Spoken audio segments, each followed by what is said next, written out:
to Tamil Gospel Tabernacle channel. கர்த்தருடைய பரிசுத்த நாமத்துக்கு மகிமை உண்டாவதாக. தாவீது தன்னுடைய சங்கீதத்திலே இந்த வார்த்தையை அவன் அழகாக சொல்லுகிறார். என் வில்லை நான் நம்பேன், என் பட்டயம் என்னை ரட்சிப்பதில்லை, நீரே எங்களை ரட்சிக்கிறவர். அப்படினால் தேவனுக்குள் நாங்கள் நித்தமும் மேன்மை பாராட்டுவோம். காரணம், உம்மாலே நாங்கள் எங்கள் சத்துருக்களை கீழே விழ தாக்கி எங்களுக்கு விரோதமாய் எழும்புகிறவர்களை உம்முடைய நாமத்தினால் மிதிப்போம். அது நிமித்தம் உமது நாமத்தை என்றென்றைக்கும் துதிப்போம். தாவீதுடைய வாழ்க்கை என்பது ஒரு சாதாரண மனிதனுடைய இன்றைய பிரச்சனைகளை உள்ளடக்கிய ஒரு வாழ்க்கை. அவனுடைய துவக்கம் அற்பமாக இருந்தாலும் அவனுடைய வாழ்க்கையின் ஒவ்வொரு பகுதியிலும் தேவன் அவனை அதிகமாய் நேசித்தார், ஆசீர்வதித்தார். கடைசியில் ஓட்டம் முடிக்கிறதுக்கு முன்பாக கர்த்தர் அவனோடு பேசுகிறார். உனக்கு ஒரு நிலையான வீட்டை நான் கட்டுவேன் என்று அவனுக்கு தெளிவாக வாக்கு பண்ணுகிறார். பழைய ஏற்பாட்டு பரிசுத்தவான்களில் நிலையான வீடை கட்டுவேன் என்கிற வாக்குத்தத்தம் பெற்ற ஒரே மனிதன் அவன்தான். அவனுடைய ஒரு விசுவாசமுள்ள அறிக்கையை நாம் இங்கே 5ஆம் வசனத்திலே பார்த்தோம். மறுபடி 5ஆம் வசனத்தை மட்டும் வாசிப்போம். அதுதான் நம்முடைய தூது.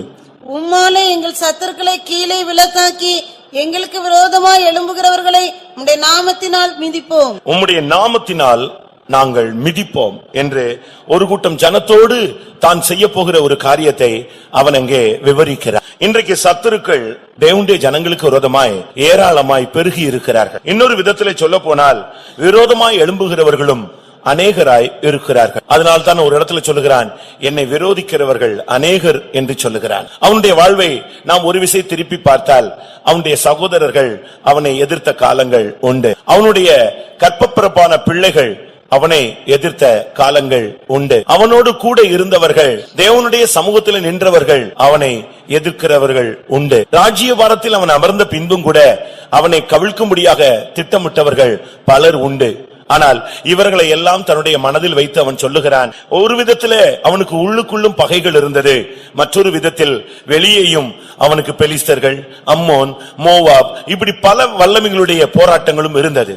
எல்லாவற்றையும் ஒட்டுமொத்தமாக நிறுத்தி அவன் சொல்லுகிறான், ஆண்டவரே, என்னுடைய சத்துருக்களை உம்முடைய நாமத்தில் நான் கீழே விழ தாக்குவேன், அந்த வல்லமைகளை நான் மிதிப்பேன். இந்த மிதிப்பது, நசுக்குவது என்பது தேவன் நமக்கு கொடுத்த ஒரு வாக்குத்தத்தம் என்பதை நாம் புரிந்து கொள்ள வேண்டியது அவசியம். ஆதி ஆகமத்திலே சொல்லி இருக்கிறது, 3ஆம் அதிகாரத்திலே 15 ஸ்திரீயின் வித்தானவர் உன் தலையை நசுக்குவார். மிதிக்கும் பொழுதுதான் அந்த நசுக்குதல் அங்கே நடைபெறுகிறது. ரோமருக்கு நிருபம் 16ஆம் அதிகாரம் 20ஆம் வசனத்தை பார்க்கும் பொழுது, சமாதானத்தின் தேவன் தாமே உங்களுக்கு விரோதமான சத்துருக்களை உங்கள் கால்களின் கீழே நசுக்கி போடுவார், மிதித்து போடுவார். அப்படினால் மிதிப்பது என்பது தேவன் நமக்கு கொடுத்த ஒரு வாக்குத்தத்தம் என்பதை விளங்கிக் கொள்ள வேண்டியது அவசியம். ஒன்று சத்துரு சாத்தான், மற்றொன்று மனிதர்கள் மூலமாய் போராடுகிற சத்துருவின் வல்லமைகள். ஒரு விசுவாசிக்கு, ஒரு தேவனுடைய பிள்ளைகளுக்கு 2 விதமான போராட்டங்கள் எப்பொழுதுமே இருந்து கொண்டே இருக்கிறது. ஒன்று மறைமுகமாக சாத்தானுடைய தாக்குதல், மற்றொன்று வெளியரங்கமாக மனிதர்களுடைய போராட்டங்கள். இந்த ரெண்டுமே அவனுக்கு இருந்து கொண்டே இருக்கும். ஏனென்றால் இந்த 2 சக்திகளில் எதையாவது ஒன்றை வைத்து அவனை கீழே விழ தாக்க வேண்டும் என்று சத்துரு முற்படுகிறான். ஆனால் இங்கேயோ சொல்லப்பட்டிருக்கிறது, நாங்கள் உம்மாலே அந்த வல்லமைகளை கீழே விழ தாக்குவோம், எங்களுக்கு விரோதமாய் எழும்புகிறவர்களை உம்முடைய நாமத்தினாலே மிதிப்போம். இந்த வசனம் இந்த கால வேளையில் ஆண்டவருடைய சமூகத்தை மாத்திரம் நம்பி நாடி வாழ்க்கையிலே பலவிதமான விரோதங்களோடும் எதிர்ப்புகளோடும் பயணப்பட்டுக் கொண்டிருக்கிற உங்களுக்கு தேவன் சொல்லுகிற ஒரு தெய்வீக வாக்குத்தத்தம். இன்றைக்கு எத்தனை பேர் இந்த வல்லமைகளை மிதிப்போம் என்கிற நிச்சயத்துக்கு நீங்கள் வரப்போகிறீர்கள்? இன்றைக்கு சாத்தானை மிதிக்கக்கூடிய ஒரு காலம், சபையினுடைய பாதங்களில் கர்த்தர் சாத்தானை கொண்டு வந்து நிறுத்தக்கூடிய ஒரு காலமாக இருக்கிறது. சமாதானத்தின் தேவன் சாத்தானை உங்கள் கால்களின் கீழே கொண்டு வரக்கூடிய ஒரு காலம். இன்றைக்கு உங்களுக்கு விரோதமாய் பலவிதமான வல்லமைகள் நின்று கொண்டிருக்கலாம். நான் வேத வசனத்தின் வெளிச்சத்திலிருந்து எவைகளை நாம் மிதிக்க வேண்டும் என்பதை நான் உங்களுக்கு சொல்லும்படியாக ஆவியினால் ஏவப்படுகிறேன். ஒரு தேவனுடைய பிள்ளை மிதிக்க வேண்டிய சில காரியங்கள் இருக்கிறது. அதை மிதிக்காத பட்சத்தில் இந்த உலகத்திலே அவனுக்கு முன்பாக அந்த வல்லமைகள் எழும்பி நின்று அது தலைவிரித்து ஆடும், கோர தாண்டவம் எடுத்து ஆடும். பல வல்லமைகள் நமக்கு விரோதமாய் எழும்பி நிற்கும். இன்றைக்கு எத்தனை வல்லமைகளை நீங்கள் மிதிக்க போகிறீர்கள்? ஒருவேளை நீங்கள் அபிஷேகம் பெற்றிருக்கலாம். கடந்த நாட்களில் இப்படிப்பட்ட சக்திகளை உங்கள் மூலமாய் கர்த்தர் மிதித்திருப்பார். அது நல்லது. ஆனால் இந்த மிதித்தல் என்பது ஒரு நாள் 2 நாள் உள்ள ஒரு வாக்குத்தத்தம் அல்ல. எப்பொழுதுமே சத்துரு என்று சொன்னால் நாம் அவனை கால்களின் கீழே தான் கொண்டு வர வேண்டும். செருப்பு என்று எடுத்துக்கொள்ளுங்கள். அது எங்கதான் இருக்க வேண்டும்? செப்பல் போடுறீங்களே, அது எங்கதான் இருக்கணும்? காலுக்கு இல்ல, நீங்க வேற எங்கேயும் போடுறீங்களான்னு தெரியல. செப்பல் எங்கதான் இருக்கும்? எங்கதான் போடுவோம்? காலுக்கு கீழே தான் அது இருக்க வேண்டிய இடம். உனக்கு விரோதமாய் ஒரு சத்துரு இருக்கிறான் என்றால் அவன் ஒரு சில நிமிடங்கள்ல எங்க வரணும்? கொஞ்ச நேரம் ஷோகேஸ்ல இருப்பான், விக்கிற வரைக்கும் கண்ணாடி லைட்டுகளுக்குள்ள இருப்பான். ஆனா நீ அதை உனக்கு சொந்தமாக்கி நீ வரும்போது அது உன் காலுக்கு கீழே என்ன செய்யணும்? வரணும். அது காலு கீழுக்கு வராம இருந்தா ரொம்ப கஷ்டமானது. அநேகர் இந்த வல்லமைகளை காலுக்கு கீழே இன்னும் கொண்டு வரவில்லை. அப்படினால்தான் வாழ்க்கையில எதிர்ப்புகளையும் போராட்டங்களையும் கண்டு கண்ணீர் விடுகிறார். எந்த ஒரு வல்லமையானாலும் அது தேவனுடைய பிள்ளைகளுடைய பாதங்களுக்கு கீழே தான் வரணும். ஏனென்றால் தேவன் அப்படித்தான் அந்த நியமத்தை ஏற்படுத்தி வைத்திருக்கிறார். பிசாசு ஆனால் அது தேவனுடைய பிள்ளைகளுடைய பாதங்களுக்கு கீழே வரணும். பிரச்சனை ஆனால் அது அவனுடைய பாதங்களுக்கு கீழே வரணும். ஏதேன் தோட்டத்திலே நீங்கள் பார்த்தால் ஆதாம் ஏவாளை கர்த்தர் நடக்க வைத்தார். அந்த 4 நதி ஓரங்களிலே அவர்களை கடந்து போக பண்ணினார். ஒரு நதியின் ஓரத்திலே போனால் அந்த நதி கரை முழுவதும் எப்படி இருக்கும்? பொன் விளையும். பொன் விளையும் அந்த நதியின் ஓரத்திலே மனிதன் நடந்து போனான். அந்த பொண்ணுக்கு மேலே நடந்து போனான். பரலோகத்திலே நீங்கள் போனால் அங்கே வீதிகள் உண்டு. அந்த வீதிகள் எப்படிப்பட்ட வீதிகள்? பொற்தளமான வீதி. தான் நம்மில் அநேகர் ஆவிக்குரிய ஜீவியத்தை வாஞ்சிக்கிறவர்கள், அந்த பரம தரிசனத்தை பெற்றவர்கள் நம் பொண்ணுக்கு அதிகமாக இடம் கொடுப்பது இல்லை. ஏனென்றால் அது ஆதியாகமத்திலே இல்லாவிட்டால் தேவனுடைய சிருஷ்டிப்பின் துவக்க காலங்களிலே மனிதனுடைய பாதங்களுக்கு கீழே இருந்தது. வரப்போகிற நித்தியத்தில் அது மனிதனுடைய பாதங்களுக்கு கீழே இருக்க போகிறது. அப்படினால் தான் அதை நாம் தலைக்கு மேலே எடுத்துக்கொள்வதும் இல்லை, நமக்கு ஈக்குவலாக அதை கொண்டு வருவதும் இல்லை. உலகமோ உலகத்தின் சக்திகளோ நம்மை எதிர்த்து நிற்கிற எந்த வல்லமைகளோ அது நம்முடைய பாதங்களுக்கு கீழே வர வேண்டும். ஒருவேளை இதுவரை வராவிட்டால் இன்றைக்கு இந்த தேவனுடைய வார்த்தைகளை கேட்டு அவைகளை உங்களுடைய பாதங்களுக்கு கீழே கொண்டு வந்து நீங்கள் நசுக்கி மிதித்து அதை கடந்து இந்த ஆராதனை முடிந்து செல்லும்படியாக ஆவியானவர் உங்களோடு இடைபட விரும்புகிறார்.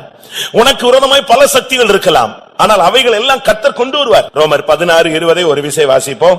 அந்த ஊழியத்தை செய்வது யார்? சமாதானத்தின் தேவன் சீக்கிரமாய் சாத்தானை உங்கள் கால்களின் கீழே நசுக்கி போடுவார். சமாதானத்தின் தேவன் அவரே செய்வார். அவரே அந்த வேலையை செய்வார். நீங்கள் மாத்திரம் கர்த்தருடைய வார்த்தைக்கு கீழ்ப்படிந்து அவருடைய வார்த்தையை மாத்திரம் விசுவாசித்து அவருடைய நாமத்திலே நீங்கள் நின்று கொண்டிருந்தால் உனக்கு முன்னாக அந்த வல்லமையை கொண்டு வருவார். நீ அவருடைய நாமத்திலே அவைகளை மிதித்து போடுவாய். அவன் சொல்கிறான், ஒரு தனிப்பட்ட மனிதனுடைய அறிக்கை அல்ல, நாங்கள் எங்களுக்கு விரோதமாக எழும்புகிறவர்களை உம்முடைய நாமத்திலே நாங்கள் மிதிப்போம். அதான் நம்முடைய தேவனுக்கு நமக்கு தேவன் கொடுத்ததான அதிகாரம், வல்லமை. நம்மில் அநேகர் இன்றைக்கு நமக்கு இருக்கிற சக்தியை புரிந்து கொள்ளுகிறது, நமக்கு இருக்கிற அதிகாரத்தை புரிந்து கொள்ளுகிறது இல்ல, நமக்கு இருக்கிற மகிமையை புரிந்து கொள்ளுகிறது இல்ல. நமக்கு தேவன் எவ்வளவோ வல்லமையை கொடுத்திருக்கிறார், அதிகாரத்தை கொடுத்திருக்கிறார். ஆனா நம்மில் அநேகர் நம்முடைய அதிகாரத்தை உபயோகப்படுத்துகிறது இல்ல. ஐஏஎஸ் ஒருவன் படித்திருந்தார், ஒரு குரூப் தேர்ச்சி பெற்றிருந்தார்கள். அவர்களை கொண்டு வந்து ஒரு கடைசி இன்டர்வியூக்கு கொண்டு வந்து இவர்கள் எப்படி செயல்படுகிறார்கள் என்கிற, இவர்கள் எப்படி தங்களுடைய வாழ்க்கையை தங்களுடைய அட்மினிஸ்ட்ரேஷன் பவரை செயல்படுத்துகிறார் என்று பார்க்கும்படியாக ஒரு இன்டர்வியூ நடந்தது. நான் ஏற்கனவே சொல்லி இருக்கலாம். ஒரு குப்பை கூலமான ஒரு அழுக்கு நிறைந்த ஒரு ரூம்ல தேர்ச்சி பெற்ற ஒரு மனிதனை அந்த ஐஏஎஸ் தேர்ந்தவனை கொண்டு வந்து நிறுத்தினார். அவன் நன்றாக படித்திருந்தான், அதிக மார்க் எடுத்திருந்தான், நன்றாக செலக்ட் ஆகியிருந்தான். இப்பொழுது நடைமுறைக்காக அவனை கொண்டு வந்து நிப்பாட்டினார். அதான் உங்க ரூம் போங்க. அவன் நேர ரூமுக்குள்ள போனான். ரூம் முழுவதும் எப்படி இருந்துச்சு? ஒரே ஒற்றையும் ஒரே தூசியும் குப்பையுமா இருந்துச்சு. இவன் அப்படியே திரும்பி பார்த்தான், ஒரு ஓரத்துல தொடப்பம் இருந்துச்சு. வேகமா எடுத்து ஆரம்பிச்சிட்டான், பெருக்க ஆரம்பிச்சான். உடனே அவனை வெளியே வர வச்சுட்டாங்க. இப்படி போனவங்க எல்லாருமே போய் ஒருத்தன் டேபிள துடைக்கிறது, ஒருத்தன் தொடப்பத்தை எடுக்கிறது, ஒருத்தன் எல்லாத்தையும் தொடப்பத்தை எடுத்து அடிச்சுக்கிட்டு இப்படி இருந்தான். எல்லாரையும் வெளியே வர சொல்லிட்டாங்க. இப்படி ஒவ்வொருத்தரையா விட்டு விட்டு வேடிக்கை பார்த்துக்கிட்டே இருந்தாங்க. கடைசியில ஒருத்த போனான். அவன் உள்ள போன உடனே டேபிள்ல ஒரு பெல் இருந்துச்சு, அதை ஒரு அமுக்குனா அடிச்சது பெல்லு. பியூன் ஓடி வந்தான். 2 நிமிஷத்துல இந்த ரூம் என்ன செய்யணும்? கிளீனா இருக்கணும், சுத்தமா இருக்கணும், எந்த குப்பையும் இருக்க கூடாது. உடனே நீ தான்ப்பா படிச்சு இருந்தாலும் உன்னுடைய அதிகாரத்தை நீ என்ன செஞ்சிருக்கிற? பயன்படுத்தி இருக்கிற. அதிகாரத்தை நீ பயன்படுத்துறபடினால உனக்கு இந்த போஸ்டிங் தான். இது நடந்த ஒரு சம்பவம் தான். நமக்கு எல்லாருக்கும் நம்ம கையில ஒரு பெரிய அதிகாரம் இருக்கு. இயேசுவின் நாமம் என்கிற அதிகாரம். இயேசு என்ற வார்த்தையை நீ சூழ்நிலையில் மத்தியில உபயோகிச்சுட்டேன்னா போதும். அதுக்கு பிறகு அந்த வல்லமை எதிர நிக்கிற சக்திக்கு என்ன கிடையாது? பவரே கிடையாது. அந்த வல்லமையை நீ வார்த்தையை எப்பொழுதெல்லாம் இயேசுன்னு சொல்றோமோ அப்பொழுது எல்லாம் சாத்தானுடைய சிங்காசனம் அசைகிறது. அல்லேலூயா. இயேசுவின் நாமத்தை ஒரு நிமிஷம் நீ சொன்ன உடனேயே அவனுடைய சிங்காசனத்துல ஒரு ஷேக். அவன் பாப்பான், யாரோ இயேசுன்னு சொல்லிட்டான், ஏதோ ஒரு இடத்துல அல்லேலூயா போடுறாங்க, ஏதோ ஒரு இடத்துல ஒரு எழுப்புதல் நடக்குது. நமக்கு தேவன் கொடுத்த அதிகாரத்தை நாம் பயன்படுத்த வேண்டியது அவசியம். தேவன் நமக்கு கொடுத்திருக்கிற அதிகாரம் ஒரு குறிக்கப்பட்ட வல்லமை வரையறும்புக்குள்ளே உள்ளது அல்ல. தேவன் நமக்கு கொடுத்திருக்கிற அதிகாரங்கிறது ஒரு பெரிய வல்லமை. அதை நீங்க எந்த இடத்துலயும் யூஸ் பண்ணலாம், ஒவ்வொரு நேரத்திலையும் யூஸ் பண்ணலாம். வானத்திலும் நீங்க யூஸ் பண்ணலாம், பூமியிலும் யூஸ் பண்ணலாம், வீட்டிலையும் யூஸ் பண்ணலாம், உங்களுடைய குடும்ப காரியத்திலையும் யூஸ் பண்ணலாம், உங்களுடைய பிசினஸ்லயும் யூஸ் பண்ணலாம், உங்களுடைய பிரயாணத்திலையும் யூஸ் பண்ணலாம், உங்களுடைய ஊழியத்திலையும் யூஸ் பண்ணலாம், உங்களுடைய தனிப்பட்ட ஜீவியத்திலையும் யூஸ் பண்ணலாம். ஏனென்றால் இயேசு என்கிறதா நம்முடைய ஜீவ சுவாசம். இந்த நாமத்தை வைத்துக் கொண்டு நீங்க சத்துருவை கண்டு பயப்படுவதோ, வேடிக்கை பார்ப்பதோ, பின்வாங்குவதோ, ஒதுங்கி போவதோ அது தோல்வியினுடைய அடையாளம். அபிஷேகம் பெற்றவனுக்கு அந்த போராட்டங்களை பார்த்துட்டா போக முடியாது. அவன் சுத்தி சுத்தி அங்கதான் வருவான், எப்படியாவது ஜெயிக்கணும், எப்படியாவது ஜெயிக்கணும். ஏனென்றால் அபிஷேகம் தாவீதின் தலையில் இருந்த பொழுது கோலியாத்தினுடைய அந்த கொக்கரிப்பின் சத்தத்தை கேட்ட உடனே அவனால போக முடியல. அவங்க அண்ணன் வந்து சொல்றான், நீ உன் இருதயத்தின் துணிகரத்தையும் அகங்காரத்தையும் நான் அறிவேன், ஆடெல்லாம் விட்டுட்டு வந்துட்ட, நீ திரும்பி போன்னு சொல்றான். இவன் திரும்பி இன்னொருத்தன் போய் கேட்டான், இவனை கொன்னா என்ன கிடைக்கும்? அங்கிருந்து இன்னொரு இடத்துக்கு வர்றான், அங்க போய் கேட்கிறான், இவனை கொன்னா என்ன கிடைக்கும்? ஏன்னா இவனுக்குள்ள ஒரு அபிஷேகம் இருக்கு. தேவனுடைய நாமத்தை அவன் தூஷிக்கிறத, தேவனுடைய ஜனங்களை நிந்திக்கிறத, தேவனுடைய சேனைக்கு விரோதமா அவன் நிக்கிறத பார்த்துட்டு இவனால ஒதுங்கி வீட்டுல போய் தூங்க முடியாது, இல்ல ஆடு மேய்க்க முடியாது, இல்ல அதெல்லாம் கேட்டுட்டு போய் சுரமண்டலம் வாசிக்க முடியாது, அவனுக்கு நிம்மதியா இருக்க முடியாது. ஏனென்றால் சத்துரு நிக்கும் பொழுது இவனால் தூங்க முடியுமா? ஆனா இஸ்ரவேல் ஜனங்கள் சர்வாயுத வர்க்கத்தை தரித்துக் கொண்டு சவுலும் அவனை சேர்ந்த சேனைகளும் இந்த வல்லமையை கண்டு பயந்து ஒதுங்கி நின்றார்கள், ஓடி போனார்கள். ஆனா சரியான அபிஷேகம் பெற்ற இந்த மனுஷனுக்கு, இவனுக்கு அதை கேட்ட உடனே, சின்ன பையன் தான், எப்படி இப்படி ஒரு சான்ஸ் விட்டுட்டாங்களே, இவனுக்கு போய் பயப்படுறாங்களே, ஏன் இப்படி? அந்த அபிஷேகம் அவனை கொண்டு போய் நிப்பாட்டி அவனை வச்சே ஆவியானவர் அவனை கொல்ல வைத்து, விழ வைத்து, அவனை கொல்ல வைத்து, அவனை மிதிக்க வைத்தார். அவன் ஓடி போய் அவனை மிதித்து அந்த வல்லமையை, அவனுடைய தலையை அவனிடத்திலிருந்து எடுத்தான். அதுதான் அபிஷேகத்தினுடைய வேலை. உனக்குள் நமக்குள்ள இருக்கிற அபிஷேகத்தை நாம் செயல்பட வைக்க வேண்டியது நம்முடைய அவசியம். அவன் சொல்லுகிறான், உன்னை கர்த்தர் எங்கள் கையில் இன்றைக்கு ஒப்பு கொடுப்பார் என்று சொன்னான். பிரியமானவர்களே, நம்மில் எத்தனை பேர் இந்த வல்லமையை கண்டு பயந்து கொண்டிருக்கிறோம்? எத்தனை பேர் நம்முடைய தேவனுக்கு முன்பாக இந்த வல்லமைகளை நாம் வெட்டி போடாமல் ஓடிக்கொண்டிருக்கிறோம்? 1 சாமுவேல் 17ஆம் அதிகாரம் 51ஆம் வசனம். ஆகையால் தாவீது பெலிஸ்தன் அண்டையில் ஓடி அவன் மேல் நின்று அவன் பட்டயத்தை எடுத்து அதை அதன் உரையிலிருந்து உருவி அவனை கொன்று அதனாலே அவன் தலையை வெட்டி போட்டான். அப்பொழுது தங்கள் வீரன் செத்து போனான் என்று பெலிஸ்தர் கண்டு ஓடி போனார்கள். ஆகையால் தாவீது பெலிஸ்தன் அண்டையில் ஓடி அவன் மேல் ஏறி நின்று, அப்படின்னு என்ன அர்த்தம்? அவனை மிதித்து கொண்டு அவனை வெட்டி கொண்டு. இந்த அபிஷேகம் பெற்றவங்க அவங்களால சும்மா போக முடியாது. ஒரு பிரச்சனைன்னு பார்த்த உடனே சரி சரி அவனா என்னதான் பண்ணிட்டு போட்டோம் அப்படின்னு ஒதுங்குறது இல்ல. அபிஷேகம் அவனோடு போராடும். நீ நில்லு, நீ அந்த வல்லமையை செய், நான் ஒன்னு கூட இருந்து ஜெயிக்க போகிறேன். எங்கேயோ இருந்த மனுஷன் அந்த யுத்த காலத்துக்கு வந்த பொழுது இந்த அபிஷேகம் அவனோடு போராடி அங்கிருந்து அரண்மனைக்கு போகிறான், சர்வாயுத வர்க்கத்தை எடுத்து போடுறான், அதை எடுத்து கீழே போடுறான், நேர ஆத்துக்கு போறான், அடப்பப்பையில கற்களை எடுத்துக்கொள்றான், அங்கிருந்து நேர யுத்த காலத்துக்கு வர்றான், நேர அவனுக்கு முன்னால போறான். அவனுக்குள்ள இருக்கிற ஆவியானவர் வெற்றி கொடி ஏற்ற ஆயத்தமாகி விட்டார். உனக்குள்ள இருக்கிற உங்களுக்குள்ள இருக்கிற அபிஷேகத்தை நீங்கள் விலை மதிக்க முடியாத அந்த சக்தியை நீங்கள் விளங்கிக் கொள்ள வேண்டும். அதனால்தான் கிறிஸ்தவன் தோற்று போகும் பொழுது தேவன் மிகவும் வேதனைப்படுகிறார். நான் கொடுத்த அதிகாரத்தை பயன்படுத்தலையே, அபிஷேகத்தை பயன்படுத்தலையே, கிருபையை பயன்படுத்தலையே, முழங்கால பயன்படுத்தலையே, அந்நிய பாஷையை பயன்படுத்தலையே, நான் கொடுத்த வாக்குத்தத்தங்களை யூஸ் பண்ணலையே, என்னுடைய அபிஷேகம் அவனுக்குள்ள வேலை செய்யாம அப்படியே அடக்கி விட்டுட்டானே, அந்த இடத்துல தேவனுடைய நாமத்தை தூஷிக்க முடியாது நடந்து கொண்டானே, கர்த்தர் வேதனைப்படுகிறார். உங்களுக்குள்ள இருக்கிற அபிஷேகம், கிருபை, விசுவாசத்தை நீங்கள் உபயோகப்படுத்துங்க. லூக்கா எழுதின சுவிசேஷத்துல 70 பேரை கர்த்தர் சீஷர்களாக புதிதாக தெரிந்து கொண்டு அந்த 70 பேரை தான் போகும் இடங்களிலே 2 பேராக அனுப்பிவிட்டார். அவர்கள் திரும்பி வந்து சொன்னார்கள், ஆண்டவரே, உம்முடைய நாமத்திலே ஆவிகள் எங்களுக்கு கீழ்ப்படுகிறது, பிசாசுகள் எங்களுக்கு கீழ்ப்படுகிறது. அபிஷேகமே கிடையாது, விசுவாசம். அப்பொழுது அபிஷேகம் ஊற்றப்படாத ஒரு காலம், இயேசு மரிக்காத ஒரு காலம், இயேசு ஜீவனோடு இருக்கிற காலம். அபிஷேகம் இல்ல, ஆனா விசுவாசம் இருந்தது. விசுவாசத்தினால அந்த அதிகாரத்தை பயன்படுத்தி ஆவிகளை கீழ்ப்படுத்தினார்கள். இன்றைக்கு எத்தனை பேர் உங்களுக்கு விரோதமாய் எழும்பி நிற்கிற ராட்சச பிறவிகளை நீங்கள் மிதிக்க போகிறீர்கள்? எத்தனை பேர் உங்களுக்கு முன்பாக இருக்கிற அந்த கோலியாத்தின் வல்லமைகளை விழத்தள்ளி அவன் மேல மிதித்து நின்று எத்தனை பேர் அவன் பட்டயத்தை எடுத்து அவனை அழிக்க போகிறீர்கள்? அப்படி விரும்புகிறவர்கள் எனக்கு தேவன் கொடுத்த அதிகாரத்தை உபயோகப்படுத்த போகிறேன் என்று சொல்லுங்கள். கரங்களை உயர்த்தி அல்லேலூயா சொல்லுங்கள். நீங்க உங்களுக்கு தேவன் கொடுத்த அதிகாரத்தை நீங்க அலட்சியப்படுத்திடாதீங்க. ஆண்டவருடைய நாமம் வல்லமை உள்ள ஒரு சக்தி, அது ஒரு பட்டயம் போல. அதை வச்சுட்டு நீ ஏமாந்துடக்கூடாது. அதுக்கு முன்னால ஒருவனுமே நிக்க முடியாது. இயேசு இயேசுங்கிற வார்த்தை உனக்குள்ள வந்து கொண்டே இருக்க சத்துரு விழுந்து கொண்டே இருப்பான். நீங்க எல்லாரும் கேள்விப்பட்டிருப்பீங்க. இம்மானுவேல் ஆமோஸ்னு ஒரு ஆளுடைய சாட்சி, ஒரு ஃபாரினர். அவன் ஒரு பெண்ணை நேசித்து, அந்த பெண்ணு ஒரு பெரிய சூனியக்காரி. அவ கூட இவன் வாழ்க்கையை தொடங்கின போதுதான் நைட்ல எந்திரிச்சு பாக்குறான். அவளை பார்த்தா அவ பக்கத்து ரூம்ல உட்கார்ந்து மந்திரம் செஞ்சு பயங்கர சூனியம்.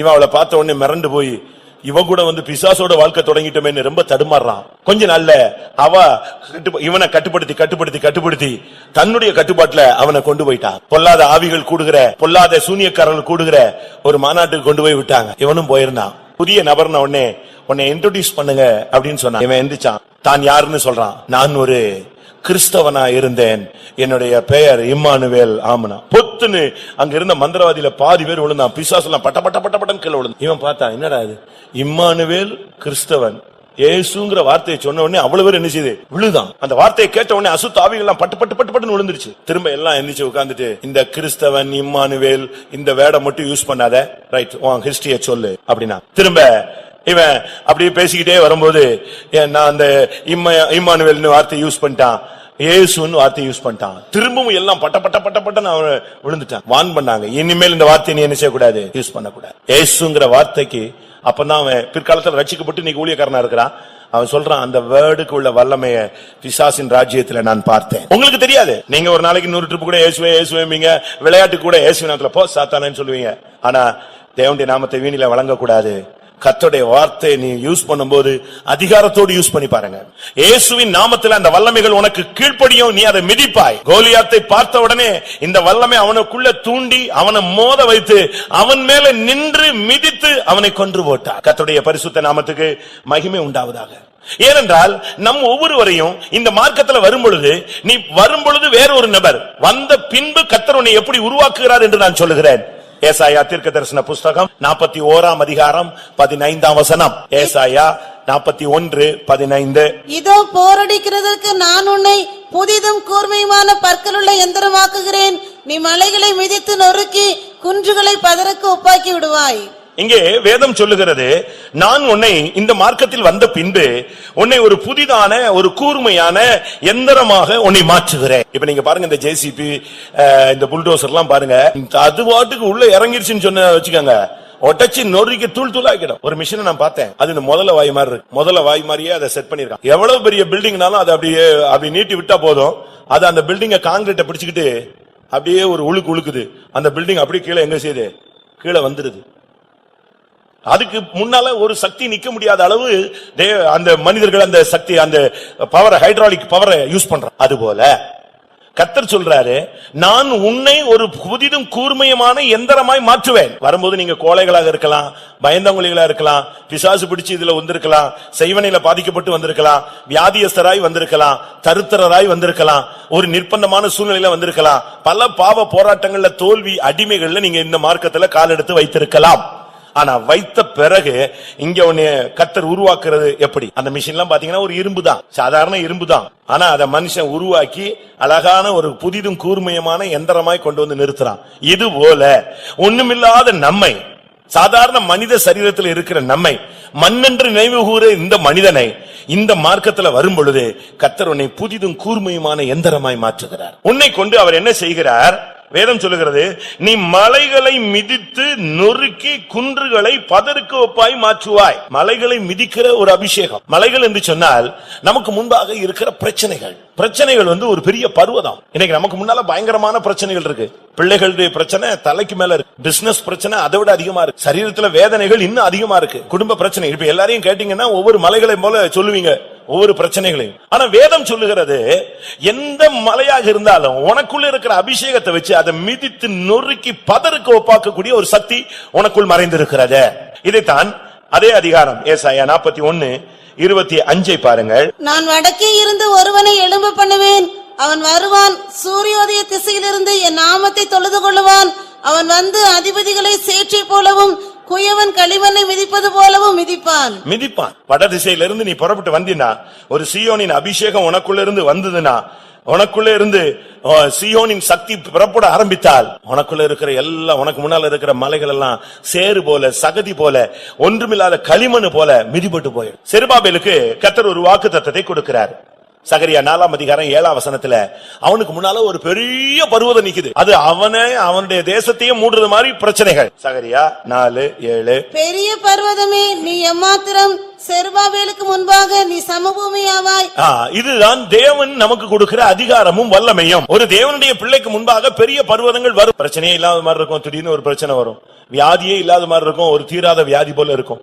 குழப்பங்கள் இல்லாத போல இருக்கும், பெரிய குழப்பமா வந்து நின்றோம். தென்றல் அடித்தது போல இருக்கும், பெரிய ஈரோ குளிதன் வந்து நின்றோம். இப்படி எல்லாம் பிரச்சனைகள் மனித வாழ்விலை சந்திக்க கூடியது. சின்ன பிள்ளைகளுக்கும் பிரச்சனைகள் இருக்கு, வாலிபர்களுக்கு கணக்கில் அடங்காத பிரச்சனைகள், குடும்பத்தில் இருக்கிறவங்களுக்கு வெளியவே சொல்ல முடியாது. ஒவ்வொருத்தரையும் நீங்க கேட்டு பாருங்க. ஒரு சகோதரன் நான் ஒரு வீட்டுக்கு அழைத்து கொண்டு போனேன். அவர் சண்டே ஸ்கூல் ஹெட் மாஸ்டர். அவருக்கு பிசினஸ்ல பயங்கர போராட்டம். பிள்ளைகளை படிக்க வைக்கிறதுக்கு பணத்தை கடன் வாங்கவா வாங்க வேண்டாமா, இல்ல வீடை என்ன பண்றது, இப்படி ஒரு குழப்பம். பெரிய வீடு இருக்கு, வீட்டை அடகு வச்சிடலாமா வித்துடலாமா, 2 பிள்ளைகளை எப்படி படிக்க வைக்கிறது, இப்படி ஒரு குழப்பத்துல இருக்கிற சூழ்நிலையில அவர் என் கூட வந்தார். 2 பேரும் ஒரே வண்டியில போறோம். போகும்போது அவர் சொல்லிட்டே வர்றாரு, எனக்கு அந்த பிரச்சனை இந்த பிரச்சனை அப்படி இருக்கு இப்படி இருக்குன்னு எல்லாம் சொல்லிட்டே வந்தார். நாங்க ஒரு வீட்டுக்கு, ஒரு விசுவாசி வீட்டுக்கு விசிட்டிங் போனோம். அது ஒரு காலனி பகுதி, ஏழைகள், ரொம்ப குடிசை பகுதி மாதிரி. நான் அந்த வீட்டுக்கு போனா சாயங்காலம் ஒரு இருட்டுற நேரத்துல போனோம். வீட்டுல கரண்டே கிடையாது. அந்த வீட்டுக்கு போனீங்கன்னா அந்த வீட்டுல போட்டிருந்த ஓடு அந்த முட்டுலாம் சரியில்லாம அப்படி இறங்கிருச்சு. ஓட்டு வீடு ஃபுல்லா கீழே இறங்கிருச்சு. ஒரு 5 அடிக்கு வந்துருச்சு, 4 அடியில 5 அடியில வந்துருச்சு. நானும் அவரும் இந்த எஸ்கி மக்கள் வீடுகளுக்குள்ள போன மாதிரி 2 பேரும் உள்ள நுழைஞ்சு போனோம். உள்ள குனிஞ்சுக்கிட்டே போய் ஒரு பாய் போட்டாங்க, அதுல உட்காந்துச்சு. அங்க இருந்து நான் நிமிந்து வெளியெல்லாம் வர முடியாது. நானும் திருப்பி குனிஞ்சுட்டு அவரும் குனிஞ்சுதான் வெளியே வரணும். ஒரு ஓரத்துல போய் உட்காந்துட்டோம். உட்காந்துட்டு பேசினோம். 2 வாலிப பிள்ளைங்க, கரண்ட் கிடையாது, பாத்ரூம் கிடையாது, தண்ணி வசதி கிடையாது, அப்படியே ஒழுது. நான் சொன்னேன், மழை நேரம் போன வாரலாம் மழை பெஞ்சது, நீங்க எங்க இருந்தீங்க? இந்த 2 பிள்ளைங்க இதுல படுத்துக்கும், இதுல தண்ணி கட்டும், நான் மொண்டு ஊத்திக்கிட்டே இருப்பேன். பகல்ல இந்த பிள்ளைங்க எல்லாம் வேலைக்கு போன பிறகு நான் தூங்கி வேணாங்க. இவ்வளவு பிரச்சனையிலையும் அவங்க கிறிஸ்துவுக்குள்ள ஸ்ட்ராங்கா இருக்கிறாங்க. இதெல்லாம் கேட்டுட்டு வெளியே வந்த உடனே இவரு, பாஸ்டர் நான் இவ்வளவு நேரம் புலம்பிட்டு வந்தது தப்பு, கர்த்தர் என்ன எவ்வளவோ நல்லா வச்சிருக்கிறாரு. ஒவ்வொரு வீட்டுக்கு நீங்க போய் பாருங்க, ஒவ்வொருத்தர் படுகிற வேதனையை பாருங்க. அப்பதான் தெரியும் ஓம் பர்வதத்தை விட அவன் பர்வதம் என்னது ரொம்ப பெருசு. மலைகளை மிதிப்பாய். ஆனா இங்க சொல்லியிருக்க, செருபாபேலே உனக்கு முன்னால ஒரு பெரிய பர்வதம் இருக்கு, என்ன பிரச்சனைனாலும் சரி. ஆனா வேதம் சொல்லுகிறது, செருபாபேலுக்கு முன்பாக நீ சமபூமியாவாய். அதுதான் நமக்கு தேவன் கொடுத்த வாக்குத்தத்தம். மலை போல வரும், பனி போல உருகும். மெழுகு அப்படியே அக்கினிக்கு முன்பாக உருவுவது போல அபிஷேகத்துல நிரம்ப நிரம்ப, அதிகாரத்தை உபயோகப்படுத்த முழங்காலை நீ முடக்க இந்த வல்லமை அப்படியே இறங்கி கொண்டே வரும். இதுக்குதான் கர்த்தர் இந்த அபிஷேகத்தின் மூலமாக நம்மை புதிதும் கூர்மையுமான ஒரு பற்களுள்ள ஒரு எந்திரமாய் கர்த்தர் நம்மை மாற்றுகிறார். உங்களுக்கு முன்னால இருக்கிற சத்துருக்களை பார்த்து நீங்க பயப்படவே கூடாது. கோலியாத்தை பார்த்த உடனே அவனுக்கு முன்னால ஒருத்தன் பரிசையை தூக்கிட்டு வருவான். இவனை பார்த்த உடனே இவங்க எல்லாருமே கிளம்பிடுவாங்க, ஓட ஆரம்பிச்சிருவான். என்ன நடக்குது, யார் போய் முன்னால போய் நிக்கிறது? இதேதான் நடந்தது. இஸ்ரவேல் ஜனங்கள் கானானை வேவு பார்க்கும் பொழுது 12 பேர் போனாங்க. 10 பேர் வந்து சொன்னாங்க, ஐயோ அங்க இருக்கிறவங்க ராட்சச பிறவிங்க, நம்ம போய் நின்னா அவங்க முன்னால எப்படி இருப்போம், வெட்டுக்கிளி மாதிரி இருப்போம், மிதிச்சிருவான், ஒண்ணு இல்லாம மிதிச்சிருவான். உடனே ஜனங்கள்லாம் ஓன்னு உட்கார்ந்து அழுதாங்க. ஆனா அதே இதுல தெய்வீக பார்வையோடு 2 பேர் போயிருந்தான், யோசுவாவும் காலேபும். அவங்க சொன்னாங்க, ராட்சச பிறவி என்ன ராட்சச பிறவி, கர்த்தர் நம்மோடு இருக்கிறார், பயங்கர பராக்கிரமசாலியா அவர் நம்மோடு இருக்கிறார், நம்ம அந்த தேசத்தை ஜெயிச்சிருவோம். இது விசுவாசியின் அறிக்கையா, இல்ல நம்ம எல்லாம் வெட்டுக்கிளி போல இருக்கோம், ஒன்னும் தேர மாட்டோம், இப்படி சொல்றது விசுவாசத்தின் அறிக்கையா? இன்னைக்கு சபையில அந்த 2 கூட்டம் இருக்கு. இன்னும் சொல்ல போனா மெஜாரிட்டி கூட்டம் இப்படித்தான் இருக்கு. பிரச்சனைகளை பார்த்த உடனே கண்ணீர் விடுறது, குழம்புறது, அதீரியப்படுறது, அவிசுவாசப்படுறது, வாழ்வா சாவா, இன்னைக்கு செத்துறலாம் நினைச்சேன், நாளைக்கு செத்துறலாம் நினைச்சேன். இப்படி நீ பைபிளை வச்சுக்கிட்டு நம்ம பேசவே கூடாது. நம்முடைய வாழ்க்கையில உள்ள பிரச்சனைகள் எதுவாக இருந்தாலும் அதை நொறுக்கி தகர்த்து போட, அந்த வல்லமைகளை கொண்டு நமக்கு முன்னாக போட தேவன் வல்லமையுள்ளவராய் இருக்கிறார். பூனைய பாருங்க, ஒரு தாய் பூனை என்ன செய்யுது, குட்டி போட்ட அந்த தாய் பூனை ஒரு எலிய போய் விரட்டி பிடிச்சிடும், கொல்லாது. அரைகுறை குற்றுயிரோடு கொண்டு வந்து யார் முன்னால போடும், குட்டிக்கு முன்னால போடும். இந்த எலி உயிருக்கு போராடி தடபுடன்னு எழும்பி ஓடுறதுக்கு ட்ரை பண்ணும்.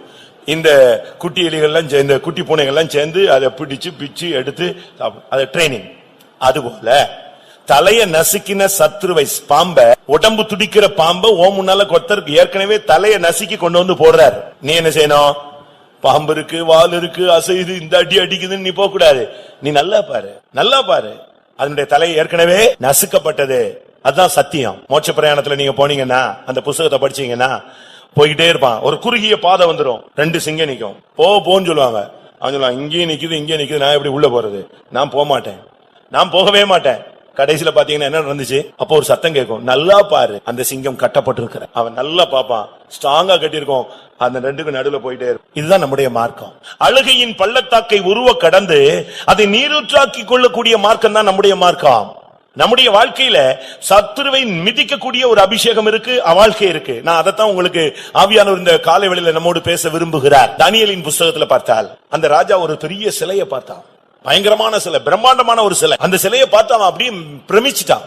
இப்படி ஒரு சிலை, தலை பொன்னால் செய்யப்பட்டது, அப்படி வெள்ளி, வெங்கலம், இரும்பு, களிமண், ஒவ்வொரு ஸ்டெப்பா இறங்கிட்டு தரம் தாழ்ந்து வந்து கொண்டே இருக்கிற இது இப்படி ஒரு பெரிய சிலை நிக்குதேன். அருமையானவர்களே, உங்களுக்கு விரோதமாய் கூட பல விக்கிரகங்கள் இருக்கலாம். நீங்கள் ஒரு காலத்துல விக்கிரகத்தின் பிடியில இருந்து வந்தவர்களா இருக்கலாம், விக்கிரக போராட்டங்களிலே சிக்கி தவித்தவர்களா இருக்கலாம். அதை விட்டு இன்றைக்கு ஜீவனுள்ள தேவனுடைய பட்சத்தில் நீங்கள் வந்திருக்கலாம். அது நிமித்தமாக உங்களுக்கு விக்கிரகங்களுடைய பலவிதமான போராட்ட சக்திகள் மறைமுகமாக வெளியரங்கமாக இருக்கலாம். இடைநாட்களிலே விக்கிரகங்களுக்கு விரோதமாய் நீங்கள் பல ஜபத்திலே நீங்கள் கலந்து கொண்டபடினால் உங்களுக்கு பல விக்கிரகத்தின் போராட்டங்களும் கூட இருக்கலாம். இந்த சிலையை அவன் பார்த்துக்கிட்டே இருக்கிறான். ஒரு கல், கையால் பெயர்க்கப்படாத ஒரு கல் வானத்திலிருந்து அது உருண்டு வந்து நேர அந்த சிலையின் பாதத்துல மோதிச்சு. கொஞ்ச நேரத்துல பாத்தீங்கன்னா அந்த சிலை விழுந்து நொறுங்கி ஒண்ணுமில்லாம போய் பதறு கொப்பாய் மாறினது. திடீர்னு ஒரு காற்று அடித்தது, எல்லாமே பறந்து போயிட்டுன்னு தானியேலின் புஸ்தகம் 2ஆம் அதிகாரம் 31 இருந்து 35 வசரை வாசித்தால் நாம் அதை விளங்கிக் கொள்ள முடியும். பிரியமானவர்களே, இதுல இருந்து என்ன விளங்கிக் கொள்கிறோம்? அது பெரிய சிலையாக நிக்கட்டும், அது ஒரு பெரிய பர்வதமாக இருக்கட்டும், அது ஒரு பெரிய மலையாக இருக்கட்டும், உனக்குள் இருக்கிற அபிஷேகத்தின் மூலமாய் நாம் அதை மிதிக்க வேண்டியது அவசியம். இவைகளை மிதிக்கும்படியாக கர்த்தர் நம்மை அபிஷேகத்தினால் ஒரு புதிதும் கூர்மையுமான எந்திரமாக கர்த்தர் நம்மை மாற்றி இருக்கிறார். எந்த பிரச்சனைனாலும் நீங்க பின்வாங்காதீங்க, எந்த பிரச்சனைனாலும் தற்கொலையை நாடாதீர்கள், எந்த பிரச்சனைனாலும் தேவ சமூகத்தை விட்டு ஓடாதீர்கள், எந்த பிரச்சனைனாலும் உடனே பைபிளை தூக்கி ஒதுக்கி வைத்து விடாதீர்கள். எந்த பிரச்சனையானாலும் முழங்காலை முடக்கு, எந்த பிரச்சனையானாலும் இரவு நேரங்களில் கைகளை உயர்த்து, எந்த பிரச்சனையானாலும் நீங்கள் உங்களுடைய அபிஷேகத்தை உபயோகப்படுத்துங்கள். அந்நிய பாஷையில தேவனோடு பேசுங்கள், ரகசியங்களை தேவனோடு பேசுங்கள், தேவனை உங்களுடைய அறைக்கு கூட்டிக் கொண்டு வாருங்கள். உங்களுக்கு முன்பாக இருக்கிறதெல்லாம் பைபிள் சொல்லுகிறது, செருபாபேலே நான் உனக்கு முன்பாக இருப்பேன், நீ திடன்கொள். அந்த பெரிய பர்வதத்தை பார்த்து கர்த்தர் சொன்னார், பெரிய பர்வதமே நீ ஏமாத்திரம், அவன் வந்து நிற்கும் போது நீ சமபூமியாவா. இன்றைக்கு இந்த கூட்டம் முடியறதுக்குள்ளே அருமையானவர்களே, நீங்கள் இந்த சத்துருவை மிதிப்போம் என்கிற அறிக்கைக்குள் நீங்கள் வருவீர்களானால் உங்களுக்கு முன்பாக இருக்கிற பெரிய பர்வதங்கள் அப்படியே சமபூமியாய் மாறும். அதுதான் தேவன் உனக்கு கொடுக்கிற ஒரு வார்த்தை. உங்களுக்கு விரோதமாக மனிதர்கள் கூட எழும்பி வருகிறார்கள், பயங்கரமான சத்துருக்கள். அண்ணனே தம்பியை வெறுக்கிறான், தம்பி அண்ணனை வெறுக்கிறான், விசுவாசிகளை வெறுக்கிறார். உலகத்துல வேலை ஸ்தலங்களில கொஞ்சம் நீங்க ஸ்கில்ஃபுல்லா இருந்தா உடனே பொறாமைகள், கொஞ்சம் பண வசதி கிடைச்சிட்டா மத்தவங்க உங்க மேல பொறாமைப்படுகிறது. நீங்க கொஞ்சம் நல்ல சுகமா அழகா இருக்கீங்கன்னா உங்களுக்கு விரோதமாய் பலர் பல விதங்களில, பிசினஸ் கொஞ்சம் நல்லா இருக்கு, கொஞ்சம் ஒரு நிலம் வாங்கிட்டீங்க, ஒரு வீடு வாங்கிட்டீங்க, உடனே உங்களுக்கு விரோதமான சத்துருக்கள் எழும்புகிறார்கள். நீங்க சும்மா இருந்தாலும் துன்மார்க்கர்கள் எழும்புகிறார்கள். ஆனால் வேதம் சொல்லுகிறது, இந்த வல்லமைகளை எல்லாம் நீ மிதிப்பாய். இது தேவன் உனக்கு கொடுத்த ஒரு வாக்குத்தத்தம். ஏனென்றால் நீ தேவனை வணங்குகிறாய். உபாகமம் 33ஆம் அதிகாரம் 29ஆம் வசனம். இஸ்ரவேலே, நீ பாக்கியவான், கர்த்தரால் ரட்சிக்கப்பட்ட ஜனமே, உனக்கு ஒப்பானவன் யார்? உனக்கு சகாயம் செய்யும் கேடகமும் உனக்கு மகிமை பொருந்திய பட்டயமும் அவரே. உன் சத்துருக்கள் உனக்கு இச்சகம் பேசி அடங்குவார்கள், அவர்கள் மேடுகளை மிதிப்பாய் என்று சொன்னான். சத்துருக்களின் மேடுகளை மிதிக்கக்கூடிய ஒரு அபிஷேகம் இருக்கிறது, ஒரு வாக்குத்தத்தம் இருக்கிறது. அதுக்கு காரணம் என்ன தெரியுமா? கர்த்தரால் ரட்சிக்கப்பட்ட ஜனமே, உனக்கு ஒப்பானவன் யார்? ரட்சிக்கப்பட்ட ஜனத்துக்கு முன்னால சத்துருக்கள் மனிதர்கள் எழும்பி நிக்கவே முடியாது. மொர்தெகாய் ஒரு வாயில் காப்போன், ஒரு யூதன். ஆனா அவனுக்கு முன்னால ஆமான் நிக்க முடியல, முட்டி முட்டி மோதி கடைசியில அவன் மரத்துல தூக்கப்பட்டு விட்டான். அதான் அவனுக்கு முடிவு. உனக்கு விரோதமாய் ஒரு வல்லமை ஒரு துன்மார்க்கன் எழும்பிட்டானா, துன்மார்க்கனை உற்று விசாரித்தாயானால் அவன் அங்கே இல்லை. நம்முடைய ஒரு ஊழியக்காரர் ஒரு கிராமத்துல போய் ஊழியம் செய்தார், பாஸ்டர் தவமணி என்று உங்களுக்கு நீங்கள் கேள்விப்பட்டிருப்பீங்க. அவர் ஒரு கிராமத்துல போய் ஊழியம் செஞ்சா அந்த கிராமத்துல உள்ள ஒரு முக்கியமான ஆள் அவரை பிடிச்சு அடிச்சுட்டான். அப்ப அந்த ஊர் ஜனங்கள்லாம் வந்து சொன்னாங்க, ஏன்பா அவரு ஒரு சாமியாரு, ஏதோ தனக்கு தெரிஞ்சது சொல்லிட்டு போறாரு, அவரு போய் நீ ஏன் அடிக்கிறாரு? இல்ல இப்படிப்பட்டவங்க எல்லாம் அடிக்கணும்னு சொன்னான். இவரு அடி வாங்கிட்டு பேசாம போயிட்டார். அடுத்த வாரம் அதே இடத்துக்கு இவர் போனார்.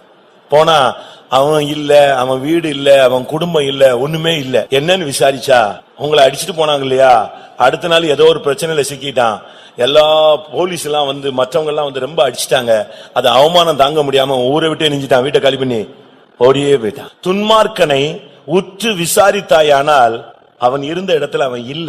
வேதம் என்ன சொல்லுகிறது? மல்கியா 4 அதிகாரம் 3 வசனம். சத்துருக்கள் துன்மார்க்கர்கள் உங்களுக்கு விரோதமாக எழும்புகிற துஷ்டர்களை கண்டு பயப்படாதீங்க. துன்மார்க்கரை மிதிப்பீர்கள், நான் இதை செய்யும் நாளிலே அவர்கள் உங்கள் உள்ளங்கால்களின் கீழ் சாம்பலாய் இருப்பார்கள் என்று சேனைகளின் கர்த்தர் சொல்லுகிறார். எழுதி வச்சுக்கோங்க. மல்கியா 4:3. துன்மார்க்கரை மிதிப்பீர்கள், நான் இவைகளை உங்களுக்காக செய்யும் பொழுது அவர்கள் உங்கள் உள்ளங்கால்களுக்கு கீழே சாம்பலை போல இருப்பார்கள் என்று சேனைகளின் கர்த்தர் சொல்லுகிறார். அதனால உங்களுக்கு விரோதமாக ஒரு துன்மார்க்கன் எழும்பவே முடியாது. அப்படி ஒரு துன்மார்க்கன் எழும்பிட்டான்னு சொன்னா அவன் உன் கால்ல மிதிபட போறான்னு அர்த்தம். அதான் தேவன் உனக்கு கொடுக்கிற வார்த்தை.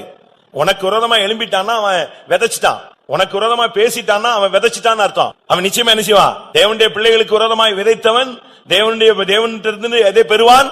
அறுப்பை பெறுவான். உனக்கு விரோதமா ஒருத்தன் நாக்குல வாயில நாவை போட்டு பேசிட்டான், உனக்கு விரோதமா கையை நீட்டிட்டான்னு சொன்னா அதனுடைய முடிவு அவன் உன் காலுக்கு கீழே வரப்போகிறான்.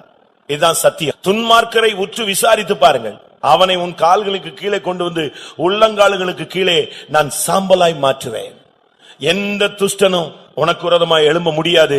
அப்படி எழும்புறான்னா அவன் உன் காலுக்கு கீழே வரப்போறான்னு சத்தியம். ஏனென்றால் நீ ரட்சிக்கப்பட்ட தேவனுடைய ஜனம். அதனால தான் சொல்லி இருக்கிறது, இஸ்ரவேலே நீ பாக்கியவான், கர்த்தரால் ரட்சிக்கப்பட்ட ஜனமே, உனக்கு ஒப்பானவன் யார்? உனக்காக அவர் சகாயம் செய்கிறவர், உனக்கு மகிமை பொருந்திய பட்டயம் அவரே. சீக்கிரமாய் உன் சத்துருக்களின் மேடுகளை நீ மிதிப்பாய். எந்த இடத்துல உன்னை இருக்கக்கூடாதுன்னு சொன்னாங்களோ, எந்த இடத்துல நீ வரக்கூடாதுன்னு சொன்னாங்களோ, எந்த இடத்துல நீ நிக்க கூடாதுன்னு சொன்னாங்களோ, அதே இடத்துல உன்னுடைய சத்துருவை நீ மிதிப்பாய், அதே இடத்துல நீ நிற்பாய். அதுதான் ரட்சிக்கப்பட்ட ஜனங்களுக்கு தேவன் கொடுக்கிற ஒரு வாக்குத்தத்தம். இன்றைக்கு நம்மில் எத்தனை பேர் நமக்காகத்தான் இயேசு வர்றார், நமக்கு தான் அவர் சகாயம் செய்கிறார். அதே அதிகாரத்துல உபாகமத்துல 33:26 பாத்தீங்கன்னா அவர் யெசூரனுக்காக சகாயமாய் வான மண்டலங்களில் வருகிறார். தேவனுடைய ஜனத்துக்கு சகாயம் செய்வது அவருடைய வேலை. இன்னைக்கு ஒரு சிலர் கேட்கிறாங்க, உங்கள் தேவன் எங்கே? சங்கீதத்தில் ஒரு வசனம் சொல்லி இருக்கிறது, உன் தேவன் எங்கே என்று அவர்கள் நாள்தோறும் கேட்கிறபடினால் என் கண்ணீரே எனக்கு உணவாயிற்று. அவங்க கேட்கிற கேள்வி என் இருதயத்தை உடைக்குது. எனக்கு அந்த வார்த்தையை தாங்கவே முடியல, ஏற்றுக்கொள்ளவே முடியல. உன் தேவன் எங்கே என்று அவர்கள் நாள்தோறும் கேட்கிறார்கள். சங்கீதம் 42:3. உன் தேவன் எங்கே என்று அவர்கள் நாள்தோறும் என்னிடத்தில் சொல்லுகிறபடியால் இரவும் பகலும் என் கண்ணீரே எனக்கு உணவாயிற்று. உன் தேவன் எங்கே என்று அவர்கள் நாள்தோறும் என்னிடத்தில் சொல்லுகிறபடினால் இரவும் பகலும் என் கண்ணீரே எனக்கு உணவாயிற்று. இன்னைக்கு கேட்கிறாங்க, உங்கள் தேவன் எங்க? ஏன் இந்த பிரச்சனையில உங்களுக்கு ஆண்டவர் உதவி செய்யல? ஏன் உங்களுக்கு ஹெல்ப் பண்ணல? ஆண்டவர் இருக்கிறாரா? ஆண்டவர் இருந்தா இப்படி நடக்குமா? உன் தேவன் எங்கே எங்கேன்னு கேட்கும் போது நமக்கு சில இடங்கள்ல அப்படி அவமானப்பட்டு கூனி குறுகி போனது போல இருக்கிறோம். பயப்படாத, உனக்கு தேவன் கொடுக்கிற ஒரு பதில் வசனம். அது என்ன? மீகா 7 அதிகாரம், மீகா 7 அதிகாரம் 10 வசனத்துல உன் தேவன் எங்கே என்று கேட்கிற அந்த வல்லமைகளுக்கு தேவன் கொடுக்கிற முடிவு என்ன? உன் தேவனாகிய கர்த்தர் எங்கே என்று என்னோட சொல்லுகிற என் சத்துருவானவள் அவள் அதை பார்க்கும்போது வெட்கம் அவளை மூடும், என் கண்கள் அவளை காணும், இனி வீதிகளில் சேற்றை போல மிதிக்கப்படுவாள். உன் தேவன் எங்கே என்று என்னோடு சொல்லுகிற சத்துருவை நான் பார்க்கும்போது வெட்கம் அவளை மூடும், அவனை மூடும். நான் வீதிகளின் சேற்றை போல அவைகளை மிதிப்பேன், அவள் மிதிக்கப்படுவாள். உன் தேவன் எங்கே என்று பரியாசம் பண்ணின ஒரு கூட்டத்தை நீ காண்கிறாய். உன் தேவன் எங்கே என்று கேட்கிற உன் சத்துருக்களை நீ கேட்கிறாய். உன் தேவன் எங்கே என்கிற வார்த்தை உன்னை புண்ணாக்குகிறது. உன் தேவன் எங்கே என்று கேட்கிற வார்த்தை உன் குடும்பத்திலே உன்னை தலைகுனிய வைக்கிறது. இப்படிப்பட்ட பாதையில் போகிற தேவனுடைய ஜனமே, கர்த்தர் உங்களுக்கு சொல்லுகிறார், உன் தேவன் எங்கே என்கிற கேட்கிற வல்லமைகளை எல்லாம் கர்த்தர் உனக்கு கீழே மிதிக்கும் காலம் வந்து கொண்டிருக்கிறது. அப்படின்னா என்ன அர்த்தம்? உன் தேவன் எங்கே என்று அவர் வெளிப்படுத்த போகிறார். உன் தேவன் ஜீவிக்கிறார் என்பதை வெளிப்படுத்த போகிறார். உன் தேவன் உனக்காக எழுந்தருளி கிரியை செய்கிறவர் என்பதை அவர் நிரூபிக்க போகிறார். உன் தேவன் அவர் பலமாய் ரூபிக்கப்பட்ட தேவகுமாரன் என்பதை வெளிப்படுத்த போகிறார். உன் தேவன் உன் தரித்திரத்தை நீக்குகிறவர். உன் தேவன் உன்னை ஐஸ்வர்யவனாய் மாற்றுகிறவர். உன் தேவன் உன்னை சுகமாக்குகிறவர். உன் தேவன் உன் வியாதியை போக்குகிறவர் என்பதை அவர் வெளிப்படுத்த போகிறார். அதை கேட்கும் பொழுது சத்துரு மிதிப்பட்டது போல மாறிவிடுவான். அதனால் தான் அதே மீகாவிலே சொல்லி இருக்கிறது, என் சத்துருவே எனக்கு விரோதமாய் மேன்மை பாராட்டாதே, எனக்கு விரோதமாய் சந்தோஷப்படாதே. நான் விழுந்தாலும் எழுந்திருப்பேன், நான் இருளில் உட்கார்ந்திருந்தாலும் கர்த்தர் எனக்கு வெளிச்சமாய் இருப்பார் என்று மீகா 7:8 சொல்லப்பட்டிருக்கிறது. பிரியமானவர்களே, நீங்கள் இந்த நாட்களிலே சொல்ல வேண்டியது, என் சத்துருவே எனக்கு விரோதமாய் பெருமை பாராட்டாதே, சந்தோஷப்படாதே. நான் இருளில் உட்கார்ந்திருந்தாலும் கர்த்தர் எனக்கு வெளிச்சமா இருக்கக்கூடிய காலங்கள் வந்து கொண்டிருக்கிறது. நான் விழுந்தாலும் நான் எழுந்திருக்கும் காலம் வந்துவிட்டது என்பதை நீங்கள் தைரியமாய் சொல்லுங்கள். உங்கள் சத்துருக்களை மிதிக்கும்படியாக கர்த்தர் உங்களுக்கு ஒரு அதிகாரத்தையும் கிருபையையும் கர்த்தர் உங்களுக்கு கொடுப்பார். உனக்குள்ள ஒரு நன்மை இருக்காது, உன்னிலிருந்து கர்த்தர் ஒண்ணுமே எதிர்பார்க்க முடியாது. ஆனாலும் உனக்கு விரோதமான சத்துருக்களை கர்த்தர் நிச்சயமாய் மிதிப்பார். இதுக்குரிய ஒரு வாக்குத்தத்தம் சகரியா 10ஆம் அதிகாரம் 4-5 வசனங்களை பார்க்கும் பொழுது, அவர்களில் இருந்து கோடிக்கல்லும் அவர்களில் இருந்து கூடாரமுலையும் அவர்களில் இருந்து யுத்த வில்லும் வரும். அவர்களில் இருந்து ஆளுகிற யாவரும் ஏகமாய் புறப்படுவார்கள்.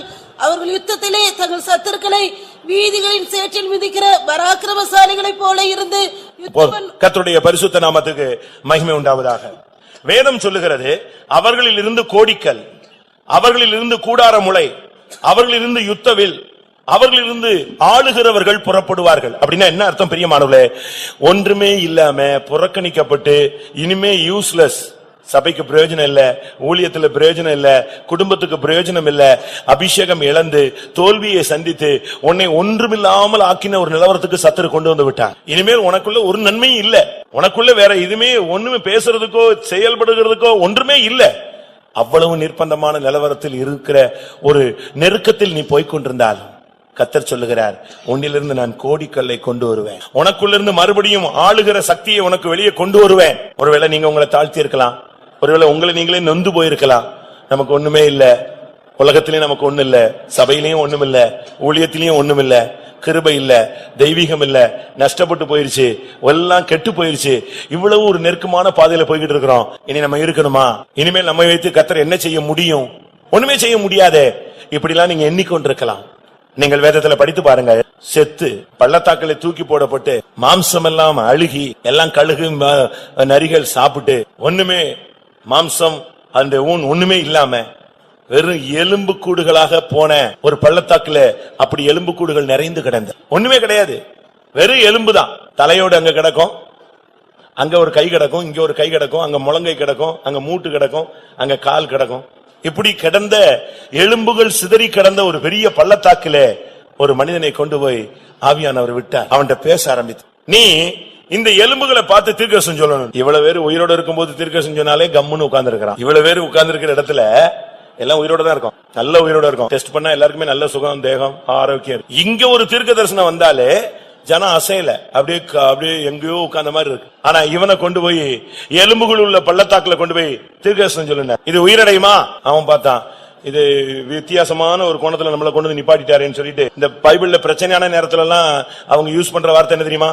அதை நீரே அறிவீர் அப்படிமா. பேதுருவை கேட்ட உடனே, நீ என்னை நேசிக்கிறாயா? அதை நீர் அறிவீர். என தெரியும், மறுதளிச்சதும் தெரியும். இப்ப போய் ஆமான்னு எப்படி சொல்றது? ஆமாண்டவரேன்னு சொல்லிட்டு அது நீர் அறிவீர்னு சொன்னான். அதே போல எலும்புகள் உள்ள பள்ளத்தாக்குல நிப்பாட்டிட்டு இவைகள் உயிரடையுமா? உடனே அவன் சொல்றான், ஆண்டவரே அது நீர் தான், உமக்கு தான் தெரியும் உயிரடையுமா என்னன்னு. சரி, அப்ப நீ தீர்க்கதரிசனம் சொல்லுங்க. தீர்க்கதரிசனம் சொல்லிட்டான். தீர்க்கதரிசனம் சொல்லி முடியும் போது ஒரு பெரிய காற்று, ஒரு பெரிய இரைச்சல். கொஞ்ச நேரத்துல பாத்தீங்கன்னு சொன்னா இந்த எலும்புகள் எல்லாம் அந்தந்த காலு கையோட போய் டக்கு டக்கு டக்குன்னு சேர்ந்துருச்சு. கொஞ்ச நேரத்துல பாத்தீங்கன்னா அடுத்து நரம்புகள் எல்லாம் வந்து பின்னி கொண்டது. அதுக்கு அடுத்து கொஞ்ச நேரத்துல பாத்தீங்கன்னா சதைகள் உண்டாயிருச்சு. அதுக்கு பிறகு பாத்தீங்கன்னா ஜீவ சுவாசம் உள்ள வந்தது. எல்லாம் எலும்பி உயிரோட நின்னுட்டாங்க. இதுல இருந்து என்ன விளங்கி கொள்கிறோம்? ஒண்ணுமே இல்லாவிட்டாலும் தேவனுக்கு உருவாக்கும் சக்தி ஒன்று, சிருஷ்டிப்பின் சக்தி அவரிடத்தில் இருக்கிறது. ஒருவேளை இந்த காலை வேளையில நீங்க 0 பாயிண்ட்ல இருக்கலாம், ஒண்ணுமே இல்ல, கிருபை போயிருச்சு, அபிஷேகம் போயிருச்சு, ஜீவன் போயிருச்சு, எல்லாமே நஷ்டப்பட்டுருச்சுன்னு. ஆனா உருவாக்குகிறவருடைய கையில் நீ ஒப்பு கொடுத்தால், சிருஷ்டிகருடைய கையில் உன்னை ஒப்பு கொடுத்தால், உனக்குள்ள இருந்து ஆளுகையின் சக்தியை கர்த்தர் வெளியே கொண்டு வருவார். உனக்குள்ள இருந்து ஒரு கோடிக்கல்லை கொண்டு வருவார். உனக்குள்ள இருந்து ஒரு ஜீவனுள்ள ஒரு கல்லாய் உன்னை மாற்றுவார். உனக்கு முன்பாக அந்த வல்லமைகளை மிதிக்க கூடியவனாய் கர்த்தர் உன்னை மாற்ற முடியும். கர்த்தருடைய பரிசுத்த நாமத்துக்கு மகிமை உண்டாவதாக.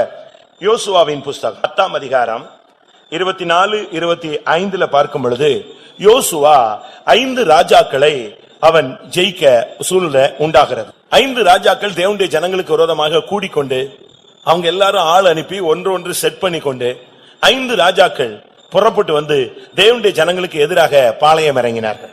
யோசுவா அந்த 5 ராஜாக்களையும் முறி அடித்தான். முறி அடிச்சா அவங்க ஓடி போய் ஒரு கெபில ஒளிஞ்சிட்டாங்க. இந்த 5 ராஜாக்களையும் கெபில இருந்து வெளியே கொண்டு வந்து 5 ராஜாக்களையும் வரிசையா படுக்க வச்சு யோசுவா 10:24 அவர்கள் யோசுவாவின் இடத்துக்கு கொண்டு வந்த போது யோசுவா இஸ்ரவேல் மனுஷரை எல்லாம் அழைப்பித்து தன்னோடு கூட வந்த யுத்த மனுஷரின் அதிபதிகளை நோக்கி, நீங்கள் கிட்ட வந்து உங்கள் கால்களை இந்த ராஜாக்களுடைய கழுத்துகளின் மேல் வையுங்கள் என்றான். அவர்கள் கிட்ட வந்து எல்லா யுத்த அதிபதிகளும் மொத்தமா ஆயிரக்கணக்கான யுத்த அதிபதிகள் வந்து வரிசையா கிடந்த 5 ராஜாக்கள் கழுத்துல தலைய காலை வச்சாங்க, மிதிச்சாங்க. இது எதை காண்பிக்கிறது? பிரியமானவர்களே, ஒரு மனிதனுக்கு விரோதமாய் அவனுடைய சரீரத்திலேயே 5 புலன்கள் வேலை செய்யும். 5 சென்சஸ். இந்த 5 புலன்கள் பயங்கரமா வேலை செய்யுது. இந்த 5 புலன்களை அடக்கிட்டான்னா அவன் பரிசுத்தவான். மெய், வாய், கண், மூக்கு, செவி. இங்க இருக்கிறீங்க, இந்த நினைவுகள் எங்க போய்கிட்டு இருக்குன்னு தெரியாது. இப்ப அது தமிழ்ல சொல்லுவான் இல்லையா, அடிக்கடி சொல்லுவேன், மனம் ஒரு குரங்கு. மனம் ஒரு குரங்கு. இங்க இருக்கும், வீட்டுக்கு போயிடும். ஒரே தாவல வீட்டுக்கு போயிட்டு கம்பெனி போயிட்டு ஃபாரின் போயிட்டு திருப்பி வந்து அமைதியா உட்கார்ந்து அலையிலையா சொல்லும். அது ஒரு குரங்கு. அதனாலதான் இன்னைக்கு நம்ம சிலர்லாம் கட்டுப்பாடு இல்லாம போய்கிட்டு இருக்கிறாங்க. இதை கட்டுப்படுத்துறதுக்கு பரிசுத்த ஆவி. உன்னுடைய 5 புலன்களை நீ கட்டுப்படுத்தி விட்டால் நீ ஒரு ஜெயவான, ஒரு பரிசுத்தவான். யோசுவா இந்த 5 ராஜாக்களை விரட்டினான். அவர்களை ஒரு கெபில வைத்து பிடித்தான். மெக்கதா என்கிற ஒரு கெபில அவங்க போய் ஒளிஞ்சாங்க. யோசுவா 10:17 5 ராஜாக்களும் மக்கதாவில் இருக்கிற ஒரு கெபியில் ஒளிந்திருந்து அகப்பட்டார்கள் என்று யோசுவாவுக்கு அறிவிக்கப்பட்டது. இந்த 5 புலன்களை அடக்குவது எப்படி? 5 புலன்கள் பிடிபடக்கூடிய இடம் எது? நீங்க பைபிள்ல படிச்சு பாத்தீங்கன்னா, டிக்ஷனரியில பாத்தீங்கன்னா, மக்கதா அப்படின்னு சொன்னா மந்தை மடங்கும் இடம், மந்தை மடக்கும் இடம், அதுதான் சபை. இந்த 5 புலன்களை நீங்க அழிக்கணும், கழுத்துல கை வைக்கணும், கால் வைக்கணும், அவைகளை மிதிக்கணும் நீங்க முயற்சி எடுத்தீங்கன்னா, 5 புலன்களை அடக்கி உன்னுடைய கண்ணு, மெய்னா சரீரம், கண்ணு, மூக்கு, செவி, வாய், இந்த 5ஐயும் நீ கண்ட்ரோல் பண்ணணும்னு நீங்க நினைச்சீங்கன்னா, சபையில இருந்தாதான் இந்த வல்லமைகள் உன் காலுக்கு கீழே வரும். சபை ஐக்கியம், ஒரு ஆராதனை, ஒரு பரிசுத்தவான்களுடைய ஐக்கியம், இந்த உபதேசம், இந்த சத்தியம், இந்த அபிஷேகம் இதுல வரும் பொழுதுதான் ஆவியினால இந்த சரீரத்தின் செய்கைகளை நீங்கள் என்ன செய்யலாம்? அழிக்கலாம், மிதிக்கலாம். மக்கதா அப்படின்னு சொன்னா மந்தை மடக்கும் இடம். இது ஒரு சிலருக்கு தெரியாது.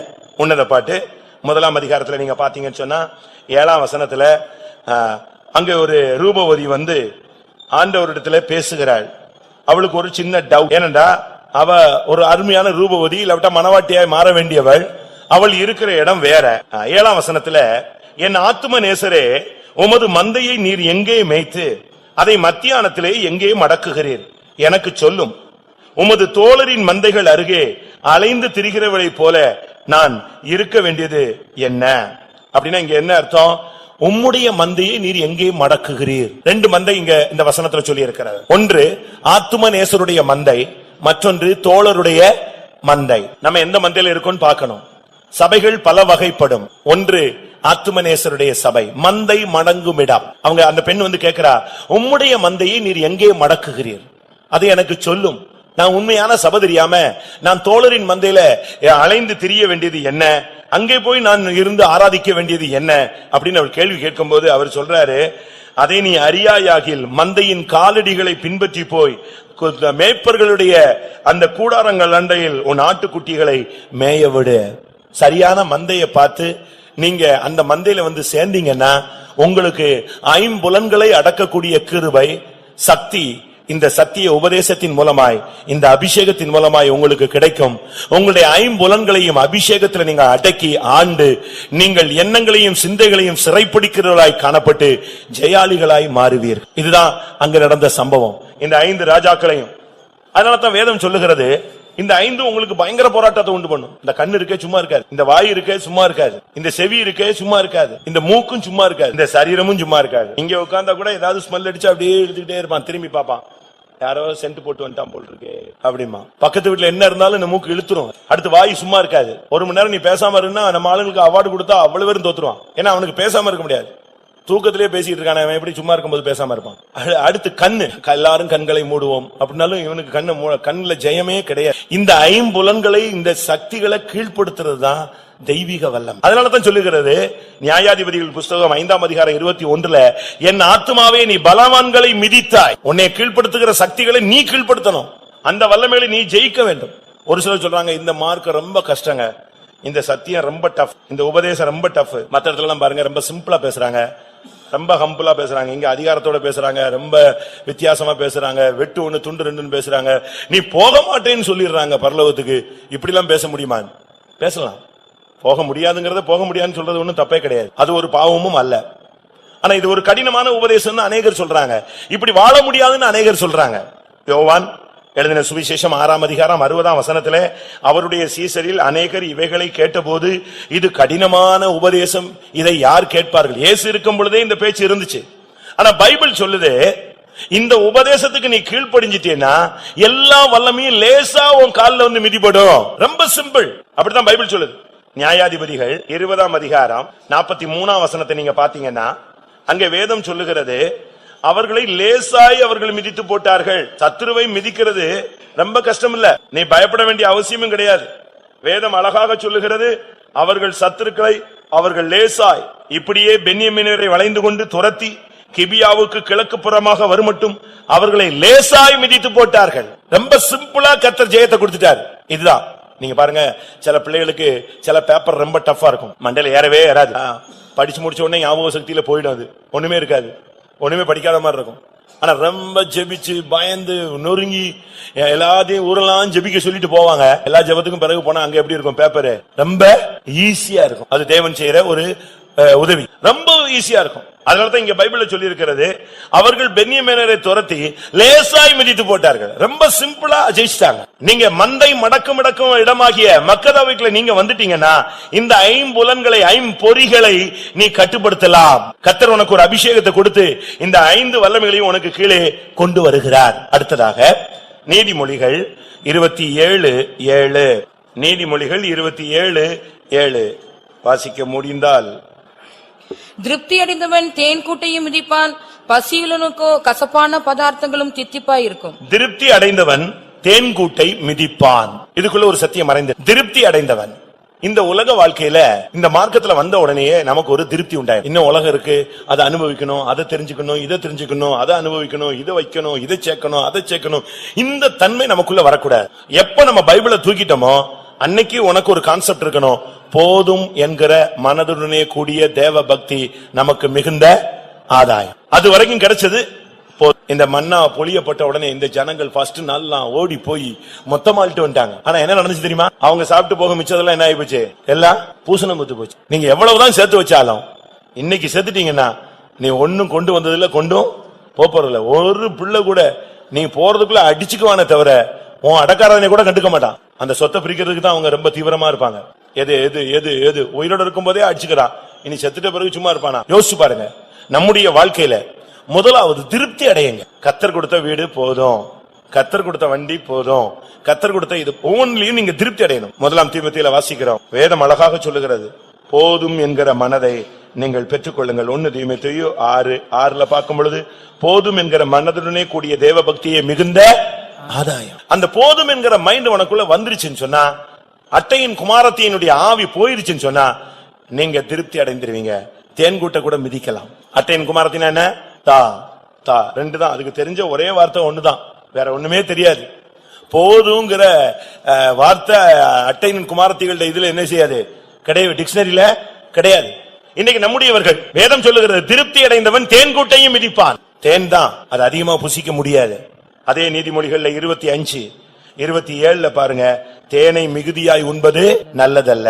உன்னுடைய வாழ்க்கையில உலகத்தை, நீ இந்த நம்ம எல்லாம் உலகத்துல இருக்கிறோம் பிரியமானவர்களே, இந்த உலகத்துல தான் இருக்கிறோம். இயேசு இந்த உலகத்துல தான் இருந்தார். ஆனா அவர் சொல்றாரு, நான் இந்த உலகத்தில் இருந்தாலும் உலகத்தான் அல்ல, நீங்களும் இந்த உலகத்தார் அல்ல. நீங்கள் உலகத்தாரா இருந்தால் உலகம் உங்களை பகைக்காது. உலகத்தான் அல்ல என்று சொன்னால் உலகம் உங்களை பகைக்கும். இப்ப உங்களை உலகம் பகைக்குதா, நேசிக்குதா?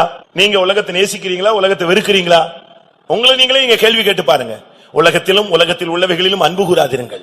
உலகமும் அதன் ஆசை இச்சைகளும் ஒளிந்து போகும். கண்களின் இச்சையும் மாம்சத்தின் இச்சையும் ஜீவனத்தின் பெருமையும் பிதாவினால் உண்டானவைகள் அல்ல, அவைகள் உலகத்தில் உண்டானவைகள். இதெல்லாம் வேதம் தெளிவாக சொல்லுகிறது. உலகத்தால் கரைபடாதபடி தன்னை காத்துக் கொள்ளுகிறதே தேவனுக்கு முன்பாக மாசில்லாத சுத்தமான பக்தி. அதனால் உலகமும் அதன் வேஷமும் கடந்து போகும், நமக்குள்ள வரக்கூடாது. உலகத்தின் உலகத்துக்கு வேஷம் நாம் தரிக்க கூடாது. உலகத்தில் நமக்கு ஒரு திருப்தி இருக்கணும். போதும், ஆண்டவர் கொடுத்தால் போதும், ஆண்டவர் கொடுத்தால் போதும். நீங்க போய் கடனை வாங்கி வட்டிக்கு வாங்கி இன்ஸ்டால்மெண்ட்ல வாங்கி லோனை கட்டி போட்டு ரோட்ல படாத பாடு படாதீங்க. போதும் என்கிற மனதுடனே கூடிய தேவ பக்தியே உங்களுக்கு மிகுந்த ஆதாயம். திருப்தி அடைங்க, கர்த்தர் கொடுத்ததுல திருப்தி அடைங்க. நீங்க தேனை மிகுதியாய் உலகத்தை மிகுதியாய் உண்பது நல்லதல்ல. அதுக்கு பிறகு சித்தப்பிரம பிடிச்ச மாதிரி உட்கார்ந்துருப்பீங்க. தேனை நீங்க பாட்டு குடிச்சிருங்க, ஒரு லிமிட்டுக்கு பிறகு எப்படி இருக்கும், அது மயக்கம் மாதிரியும் தெரியாது, எப்படி இருக்குன்னே தெரியாது. அவ்வளவுதான். பிரதர்னா கூட உனக்கு தெளிவு, நீ முழிச்சுதான் இருப்ப, ஆனா தெளிவே இருக்கு. உலகத்துல நீங்க சிக்கிட்டீங்க, நீங்க சித்தப்பிரமை பிடித்த மாதிரிதான், பைத்தியம் மாதிரி ஆயிடும். உலகம் உலகம் உலகம் உலகம். ஏனென்றால் கண்கள் காண்கிறதுனால் திருப்தி ஆகிறதில்லை, செவிகள் கேட்கிறதுனால் திருப்தி அடைகிறதும் இல்லை. அதுக்கெல்லாம் கொடுத்துக்கிட்டே இருக்கணும், பாத்துக்கிட்டே இருக்கலாம். எத்தனை மணி நேரம் உட்கார்ந்தாலும் அதை ரசிச்சு ரசிச்சு பார்ப்பாங்க. ஆனால் உலக காரியங்கள்ல போதும், கர்த்தர் உனக்கு என்ன கொடுக்கிறாரோ அது போதுமானது. நீ இந்த உலகத்தில் இருந்தாலும் உலகத்தான் அல்லது போல நீங்கள் ஏதோ புசிப்புக்கு ஒரு ஆகாரம் தேவை, தங்குவதற்கு ஒரு இடம் தேவை, மரியாதைக்கு மானத்தை காப்புறதுக்கு ஒரு டிரெஸ் தேவை. இப்படி நம்முடைய வாழ்க்கையில ஒரு திருப்தியில இருந்தா நம்ம போயிட்டே இருக்கலாம். இல்லாவிட்டால் நாம் இந்த உலகத்துக்காக அலைந்து திரிந்து ஓடி உலகத்தின் மகிமையை தேடி நம்முடைய மேன்மையெல்லாம் நாம் இழந்து விடுவோம். இருக்கிறது போதும், கர்த்தர் கொடுத்தால் போதும். கர்த்தர் கொடுக்கணும்னா கொடுப்பார். தமிழ்ல சொல்லுவாங்க, கொடுக்கிற தெய்வம் கூரையை பிச்சுட்டு கொடுப்பார். உனக்கு கொடுக்கணும்னு அவர் திட்டம் போட்டார்னா அது எந்த ஒரு மனுஷனும் என்ன செய்ய முடியாது. தேவன் நினைத்தது தடைபடாது. அவர் செய்ய நினைத்தது நிச்சயமா செய்வார்.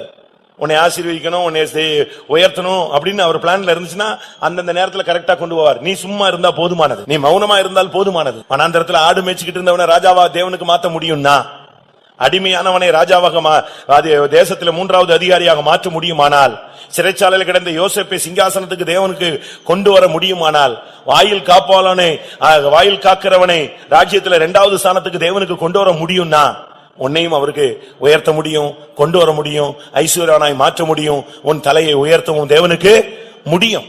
அதனால திருப்தி அடைந்து உலகத்தை மிதிங்க. உலக ஆடம்பரங்களை தூக்கி தலையில வச்சுக்காதீங்க. டிரெஸ்ல ஆடம்பரத்தை கொண்டு வராதீங்க, அழகுபடுத்தாதீங்க, மேன்மைப்படுத்த வேண்டாம். அழகு மீன் சௌந்தரியம் வஞ்சனை உள்ளது. நீங்க இந்த உலகத்தில் உள்ள எந்த காரியத்தையும் நீங்க உங்களுக்குள்ள வைத்துக் கொள்ள வேண்டியது அவசியம் இல்ல. உலக காரியங்கள்ல கர்த்தர் கொடுத்தது போதும் என்கிற ஒரு திருப்தி தன்மைக்கு நீங்கள் வாருங்கள். சங்கீதம் 91:13, 91ஆம் சங்கீதம் 13ஆம் வசனம். சிங்கத்தின் மேலும் விரியன் பாம்பின் மேலும் நீ நடந்து பாலசிங்கத்தையும் வலுசர்ப்பத்தையும் மிதித்து போடுவாய். அடுத்து லூக்கா எழுதின சுவிசேஷம் 10ஆம் அதிகாரம் 19ஆம் வசனம். லூக்கா 10ஆம் அதிகாரம் 19ஆம் வசனம். இதோ சர்ப்பங்களையும் தேள்களையும் மிதிக்கவும் சத்துருனுடைய சகல வல்லமையும் மேற்கொள்ளவும் உங்களுக்கு அதிகாரம் கொடுக்கிறேன், ஒன்றும் உங்களை சேதப்படுத்த மாட்டாது. இங்கே சர்ப்பம், சிங்கம், தேள் என்ற 3 சக்திகளை சொல்லி இருக்கிறது. பழைய ஏற்பாட்டிலும் சரி புதிய ஏற்பாட்டிலும் சரி, மிதிப்பது என்பது நம்மளுக்கு தேவன் கொடுத்த வாக்கு தத்தம். சர்ப்பங்களையும் தேள்களையும் மிதிப்பீர்கள், சிங்கத்தையும் வலு சர்ப்பத்தையும் நீ மிதித்து போடுவாய். இது பழைய ஏற்பாட்டில் சொல்லப்பட்டது. அடுத்து புதிய ஏற்பாட்டில் சர்ப்பங்களையும் தேள்களையும் மிதிக்க நான் உங்களுக்கு அதிகாரம் கொடுக்கிறேன், ஒன்று உங்களை சேதப்படுத்த மாட்டாது. இன்னைக்கு எத்தனை பேர் தைரியமாய் நீங்கள் சத்ருவின் வல்லமைகளை மிதிக்க போறீங்க, அதை கொல்ல போறீங்க? இன்னைக்கு நம்மில ஒரு சிலர்லாம் அபிஷேகம் பெற்றோம், வல்லமை பெற்றோம், ரொம்ப கேர்லெஸ்ஸா இருந்து சத்ருவை ஜெயிக்கிறதுக்கு அப்படியே தடுமாறுறாங்க. கர்த்தர் கொண்டு வந்து நம்ம முன்னால அவன் தலையை நசுக்கி நமக்கு முன்னால போட்டா கூட நம்மில் அநேகருக்கு தைரியம் வரல. பிசாசு துரத்துறாங்கன்னா ஓடி போயிடுறான், பாதி பேர் ஓடிடுறான். அப்படி இருக்க கூடாது. வியாதியை கண்டு பயப்படக்கூடாது, மரணத்தை கண்டு பயப்படக்கூடாது. விசுவாசத்துல நீங்கள் போராடணும். செபுலோனும் நப்தலியும் போர்க்களத்து முனையிலே மரணத்துக்கு துணிந்து நின்றார்கள். ஒரு விசை ஒப்புவிக்கப்பட்ட விசுவாசத்திற்காக நீங்கள் தைரியமாய் போராட வேண்டும் என்று எழுதி உணர்த்துவது எனக்கு அவசியமாய் கண்டது. நியாயாதிபதிகள் 8ஆம் அதிகாரத்துல கிதியோன் தன்னுடைய மூத்த குமாரனாகிய எத்தேரை கூப்பிட்டு ஒரு சத்ருவை ஒருவனை பிடிச்சு வச்சிருக்கான், ஒரு ராஜாவை பிடிச்சு வச்சிருக்கிறான். அவனை பிடிச்சு முன்னால நிப்பாட்டிட்டு இவனை கூப்பிட்டு சொல்றான், தன் மூத்த குமாரனாகிய 8ஆம் அதிகாரம் 20ஆம் வசனத்துல தன் மூத்த குமாரனாகிய எத்தேரை நோக்கி, நீ எழுந்து இவர்களை வெட்டி போடு. சேபா சல்முனான்னு 2 ராஜாக்கள் நிக்கிறாங்க, 2 சத்துருக்களை பிடிச்சு வச்சிருக்கிறான். பிடிச்சிட்டு கிதியோன் சொல்றான், தன்னுடைய பையனை கூப்பிட்டு மூத்த குமாரனை கூப்பிட்டு சொல்றான், வெட்டு 2 பேரையும். அவன் நான் வெட்டணுமா? நான் வெட்ட மாட்டேன். இதுதான் பாதி பேரு பைபிளை கையில வச்சுக்கிட்டு பைபிளுக்கு ஏற்ற ஒரு அதிகாரமும் வல்லமை இல்லாம ஜீவிக்கிற ஒரு வாழ்க்கை. எத்தேரை கூப்பிட்டு சொல்றான், நீ எழுந்து இவனை வெட்டு, இவர்களை வெட்டி போடுன்னு. அவன் பயந்து தன் பட்டயத்தை உருவாதிருந்தான். அப்ப சத்துருக்களை சொல்றாங்க, மனுஷன் எப்படியோ அவன் பலன் அவ்வளவுதான் இருக்கும், நீங்களே எங்களை வெட்டி கொண்டுருங்க. எப்படி இருக்கும் பாத்தீங்களா? சத்துரு சொல்றான், நீங்களே வெட்டிருங்க, நாங்க உங்க கையிலே சாகுறோம். அவன் ஒரு பயந்தாங்குழி, அவன் கையில சாகுறதுக்கு எங்களுக்கு விருப்பம் இல்லை.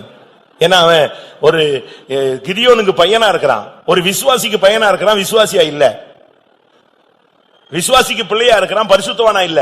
விசுவாசிக்கு பிள்ளையா இருக்கிறான், தெய்வீகம் இல்ல. பாஸ்டர் ஜோயல் அவர்கள் அடிக்கடி கேட்பார்கள், உனக்கு பின்பு உன்னுடைய சந்ததி இந்த விசுவாசத்தில் நிற்குமான். அவர் கேட்ட நேரத்துல பாதி விசுவாசிகள் கையை உயர்த்தல, ஏன்னா அவங்க பிள்ளைங்க அவங்க கண்ட்ரோல்ல இல்ல.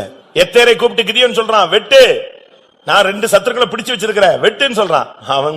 அவன் பயந்து பட்டயத்தை உருவால, பட்டயத்தை திருப்பி இடுப்புல தொங்க விட்டுக்கிட்டு அழகுக்காக வச்சிருக்கிற. அபிஷேகம் எதுக்காக கொடுக்கப்பட்டிருக்கிறது? அதிகாரம் எதற்காக கொடுக்கப்பட்டிருக்கிறது? வேதம் எதற்காக உன் கையில கொடுக்கப்பட்டிருக்கிறது? வாக்குத்தத்தம் எதற்காக உனக்கு கொடுக்கப்பட்டது? உனக்குள்ள இருக்கிற அபிஷேகத்தை எடுத்து சிங்கத்தை மிதி, வலுசர்ப்பத்தை மிதிப்பாயாக, தேள்களை மிதிப்பாயாக. தேள்கள்னு சொன்னா வேதனை. வெளிப்படுத்தல் 9:5 பார்த்தா தேள்கள் கொட்டும் வேதனைன்னு சொல்லியிருக்கு. பயங்கரமான வேதனை. இந்த விசுவாச மார்க்கத்துல வரும் பொழுது பல வேதனையின் போராட்டங்கள் உண்டு. நீ அதை மிதிக்கணும், வல்லமைகளை நீ மிதிக்க வேண்டியது. வேதனைகளை ஜெயிக்கணும், சகிக்கணும். இந்த வல்லமைகள் எல்லாம் மிதிக்கிறது தான் நம்முடைய ஊழி. சர்ப்பம் இல்லாவிட்டால் சிங்கம் எதுனாலும் வரட்டுமே பிரியமானவர்களே, செய்வனையானாலும் பிசாசானாலும் சர்ப்பமானாலும் எதுவா இருந்தாலும் சரி, இயேசுவின் நாமத்துல அந்த வல்லமையை மிதிக்கணும். முன்னாலேயே அது துண்டாடப்படணும், அப்பமே அது அக்னியில சுட்டெரிச்சு சாம்பலா போகணும். இன்றைக்கு கர்த்தர் உனக்கு ஒரு அதிகாரத்தை கொடுக்கிறார். சிங்கத்தின் மேலே நடக்க, வலு சர்ப்பத்தை மிதிக்க, பாலசிங்கத்தை மிதிக்க, எல்லா அந்தகார வல்லமைகளையும் மிதிக்க கர்த்தர் உனக்கு ஒரு அதிகாரத்தை கொடுக்கிறார். கடைசியாக 2 ராஜாக்கள் 9 அதிகாரம், 2 ராஜாக்கள் 9 அதிகாரம் 33 வசனம். அப்பொழுது அவன் அவளை கீழே தள்ளுங்கள் என்றான். அப்படியே அவளை கீழே தள்ளினால் அவளுடைய ரத்தம் சுவரிலும் குதிரைகளிலும் தெரித்தது. அவன் அவளை மிதித்துக் கொண்டு உள்ளே போய் புசித்து குடித்த பின்பு, நீங்கள் போய் சபிக்கப்பட்ட அந்த ஸ்திரீயை பார்த்து அவளை அடக்கம் பண்ணுங்கள், அவள் ஒரு ராஜகுமாரத்தி என்றான். இங்கே எகு உள்ளே வருகிறான், அரண்மனைக்குள்ள வர்றான். எகு அரண்மனைக்குள்ள வர்றா, எசபேல் நிக்கிறா. எசபேல் அப்படின்னு சொன்னா கற்பு இல்லாதவள்னு அர்த்தம். எசபேல் வந்து நிக்கிறா. ஆகாப் இறந்து போயாச்சு, பிள்ளை ராஜ்யபாரத்துக்கு வந்துட்டான். ஆனா இவள் என்ன செய்யறா? 2 ராஜாக்கள் 9:30. புருஷன் இறந்தாச்சு, பிள்ளை ராஜ்யபாரத்துக்கு வந்துட்டான். அம்மாவுடைய டெக்கரேஷனை பாருங்க. எகு இஸ்ரவேலுக்கு வந்தான். அதை ஏசபேல் கேட்டபோது தன் கண்களுக்கு மையிட்டு தன் தலையை சிங்காரித்துக் கொண்டு ஜன்னல் வழியாய் எட்டி பார்த்து, எசபேலுடைய டெக்கரேஷனை பாத்தீங்களா? வயசு என்ன?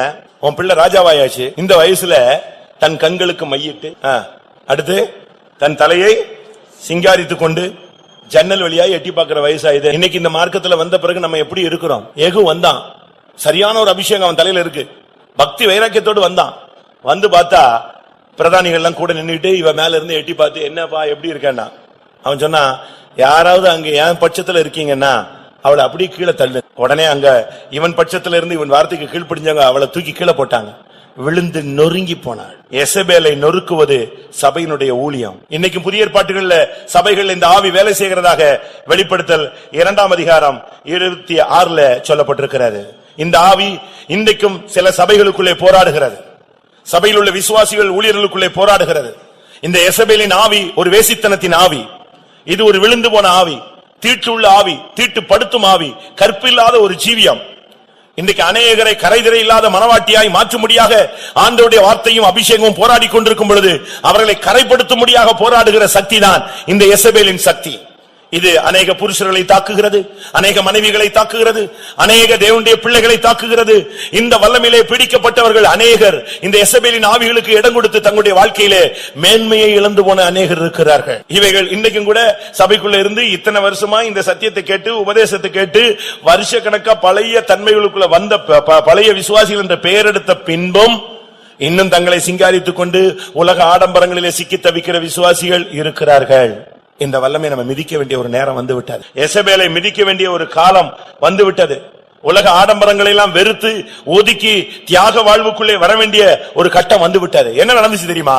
அபிஷேகத்தோடு இவன் வரும் பொழுது என் பட்சத்தில் இருக்கிறது யாருன்னு கேட்டான். 2-3 பிரதானிகள் நின்னு பைபிள்ல சொல்லி இருக்கு. நீங்க 2 ராஜாக்கள் 9 படிச்சு பாத்தீங்கன்னா 2-3 பிரதானிகள் எட்டி பார்த்தார்கள். 32 வசனம். அப்பொழுது அவன் தன் முகத்தை அந்த ஜன்னலுக்கு நேராக ஏறெடுத்து என் பட்சத்தில் இருக்கிறது யார் யார் என்று கேட்டதற்கு 2-3 பிரதானிகள் அவனை எட்டி பார்த்தார்கள். அந்த 2-3 பிரதானிகள்னு தமிழ்ல இருக்கு. இங்கிலீஷ்ல பாத்தீங்கன்னா 2-3 அன்னகர்கள் எட்டி பார்த்தார்கள். உடனே அவன் சொன்னா, அவளை தூக்கி கீழே போடுங்க. அந்த அன்னகர்கள் உடனே அவளை அப்படியே தூக்கி கீழே போட்டாங்க. நொறுங்கி போனார். அவளை மிதித்து கொண்டு உள்ளவன் சபைக்குள்ளே ஆவிக்குரிய வளர்ச்சிக்கு நீங்க வரணும்னு சொன்னா எசபேலை நொறுக்கி மிதிச்சிட்டு உள்ள வாங்க. உள்ள வந்துட்ட பிறகு மாம்சம், உலகம், ஆடம்பரம், சிங்காரம், ஜோடிப்பு, டெக்கரேஷன் இதெல்லாம் நமக்கு உதவாது.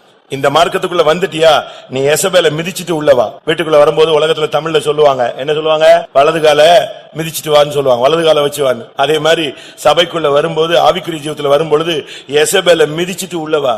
எசபேல் உன் காலுக்குள்ள இருக்கணும். அவளை உயிரோட வச்சுக்கிட்டு இருந்தீங்கன்னா நீ எல்லாம் நல்லா சிங்காரம் பண்ணிக்கிட்டே இருக்கலாம். ஒரு அரை மணி நேரம் தலையை சீவுவீங்க, வெளியே வரும்போது ஸ்கிரீன் தட்டிரும், திருப்பி போய் ஒரு 1/4 மணி நேரம் செய்யணும். கண்ணாடியில் நின்னு பாப்பீங்க, ஒரு 10 நிமிஷத்துல நீங்க யாருன்னே மறந்து போயிடும்.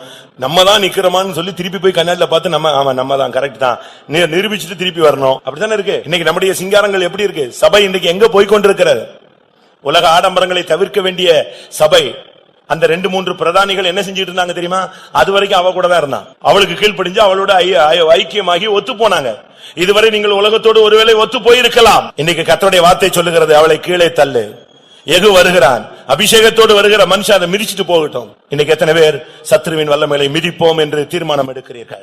எல்லாரும் கண்களை மூடுங்க. பிசாச மிதிக்காதவன் பரலோகத்துல அந்த பொருத்தலமான வீதியை மிதிக்க முடியாது. அவிசுவாசத்துக்கு மாத்திரம் தயவு செய்து இடம் கொடுக்காதீங்க.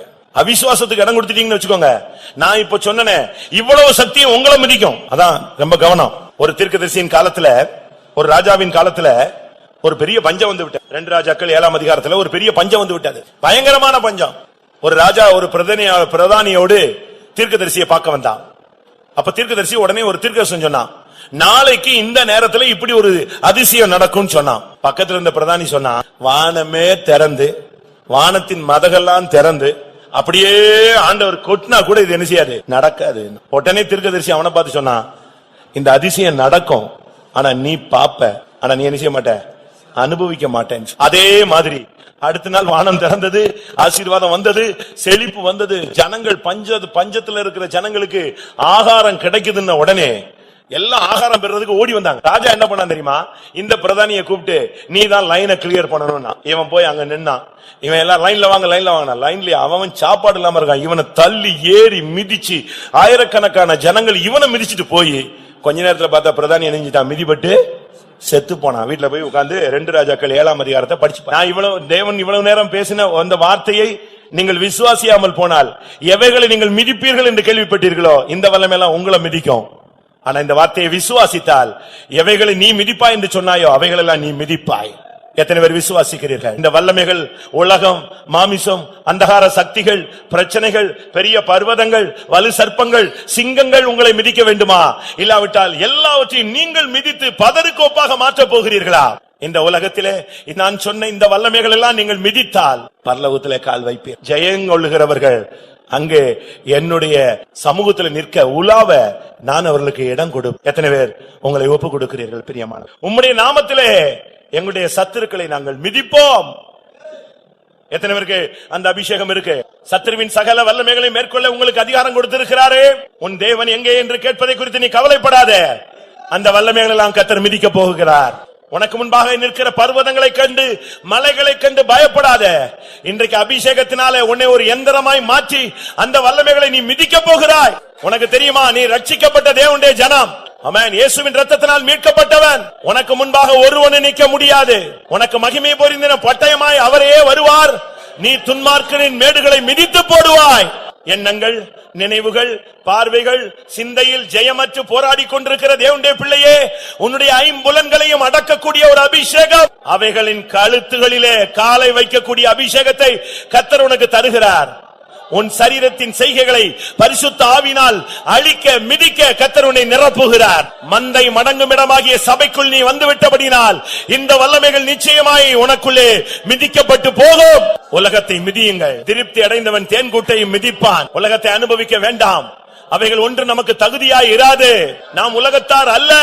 ஆமென். நமக்காக இனி ஒரு உலகம் வந்து கொண்டிருக்கிறது. ஆமென். ஹல்லேலூயா. மறுமைக்காக அழைக்கப்பட்டவர்கள். சர்ப்பங்களையும் தேள்களையும் மிதிப்பீர்கள். சிங்கத்தையும் பால சிங்கத்தையும் மிதிப்பீர்கள். சர்ப்பத்தையும் வலு சர்ப்பத்தையும் மிதிப்பீர்கள். கொஞ்ச நேரம் ஆவியானவருக்கு இடம் கொடுங்க. எல்லாம் உங்களுக்கு பாதங்களுடைய கீழுக்கு வந்துவிடும். எசபேலின் வல்லமையை மிதியுங்கள். ஆடம்பரங்களை மிதியுங்கள். வேசித்தனத்தின் ஆவியை கீழ்ப்படுத்துங்கள். குடும்ப உறவின் புனிதத்தை கெடுக்கும் ஆவியை அழியுங்கள். பரிசுத்தத்துக்கு விரோதமான வல்லமையை மிதியுங்கள். எசபேலை மிதித்தவன் சிங்காசனத்தில் உட்காருவான், எசபேலை மிதித்தவன் விருந்து உண்பான். ஹல்லேலூயா.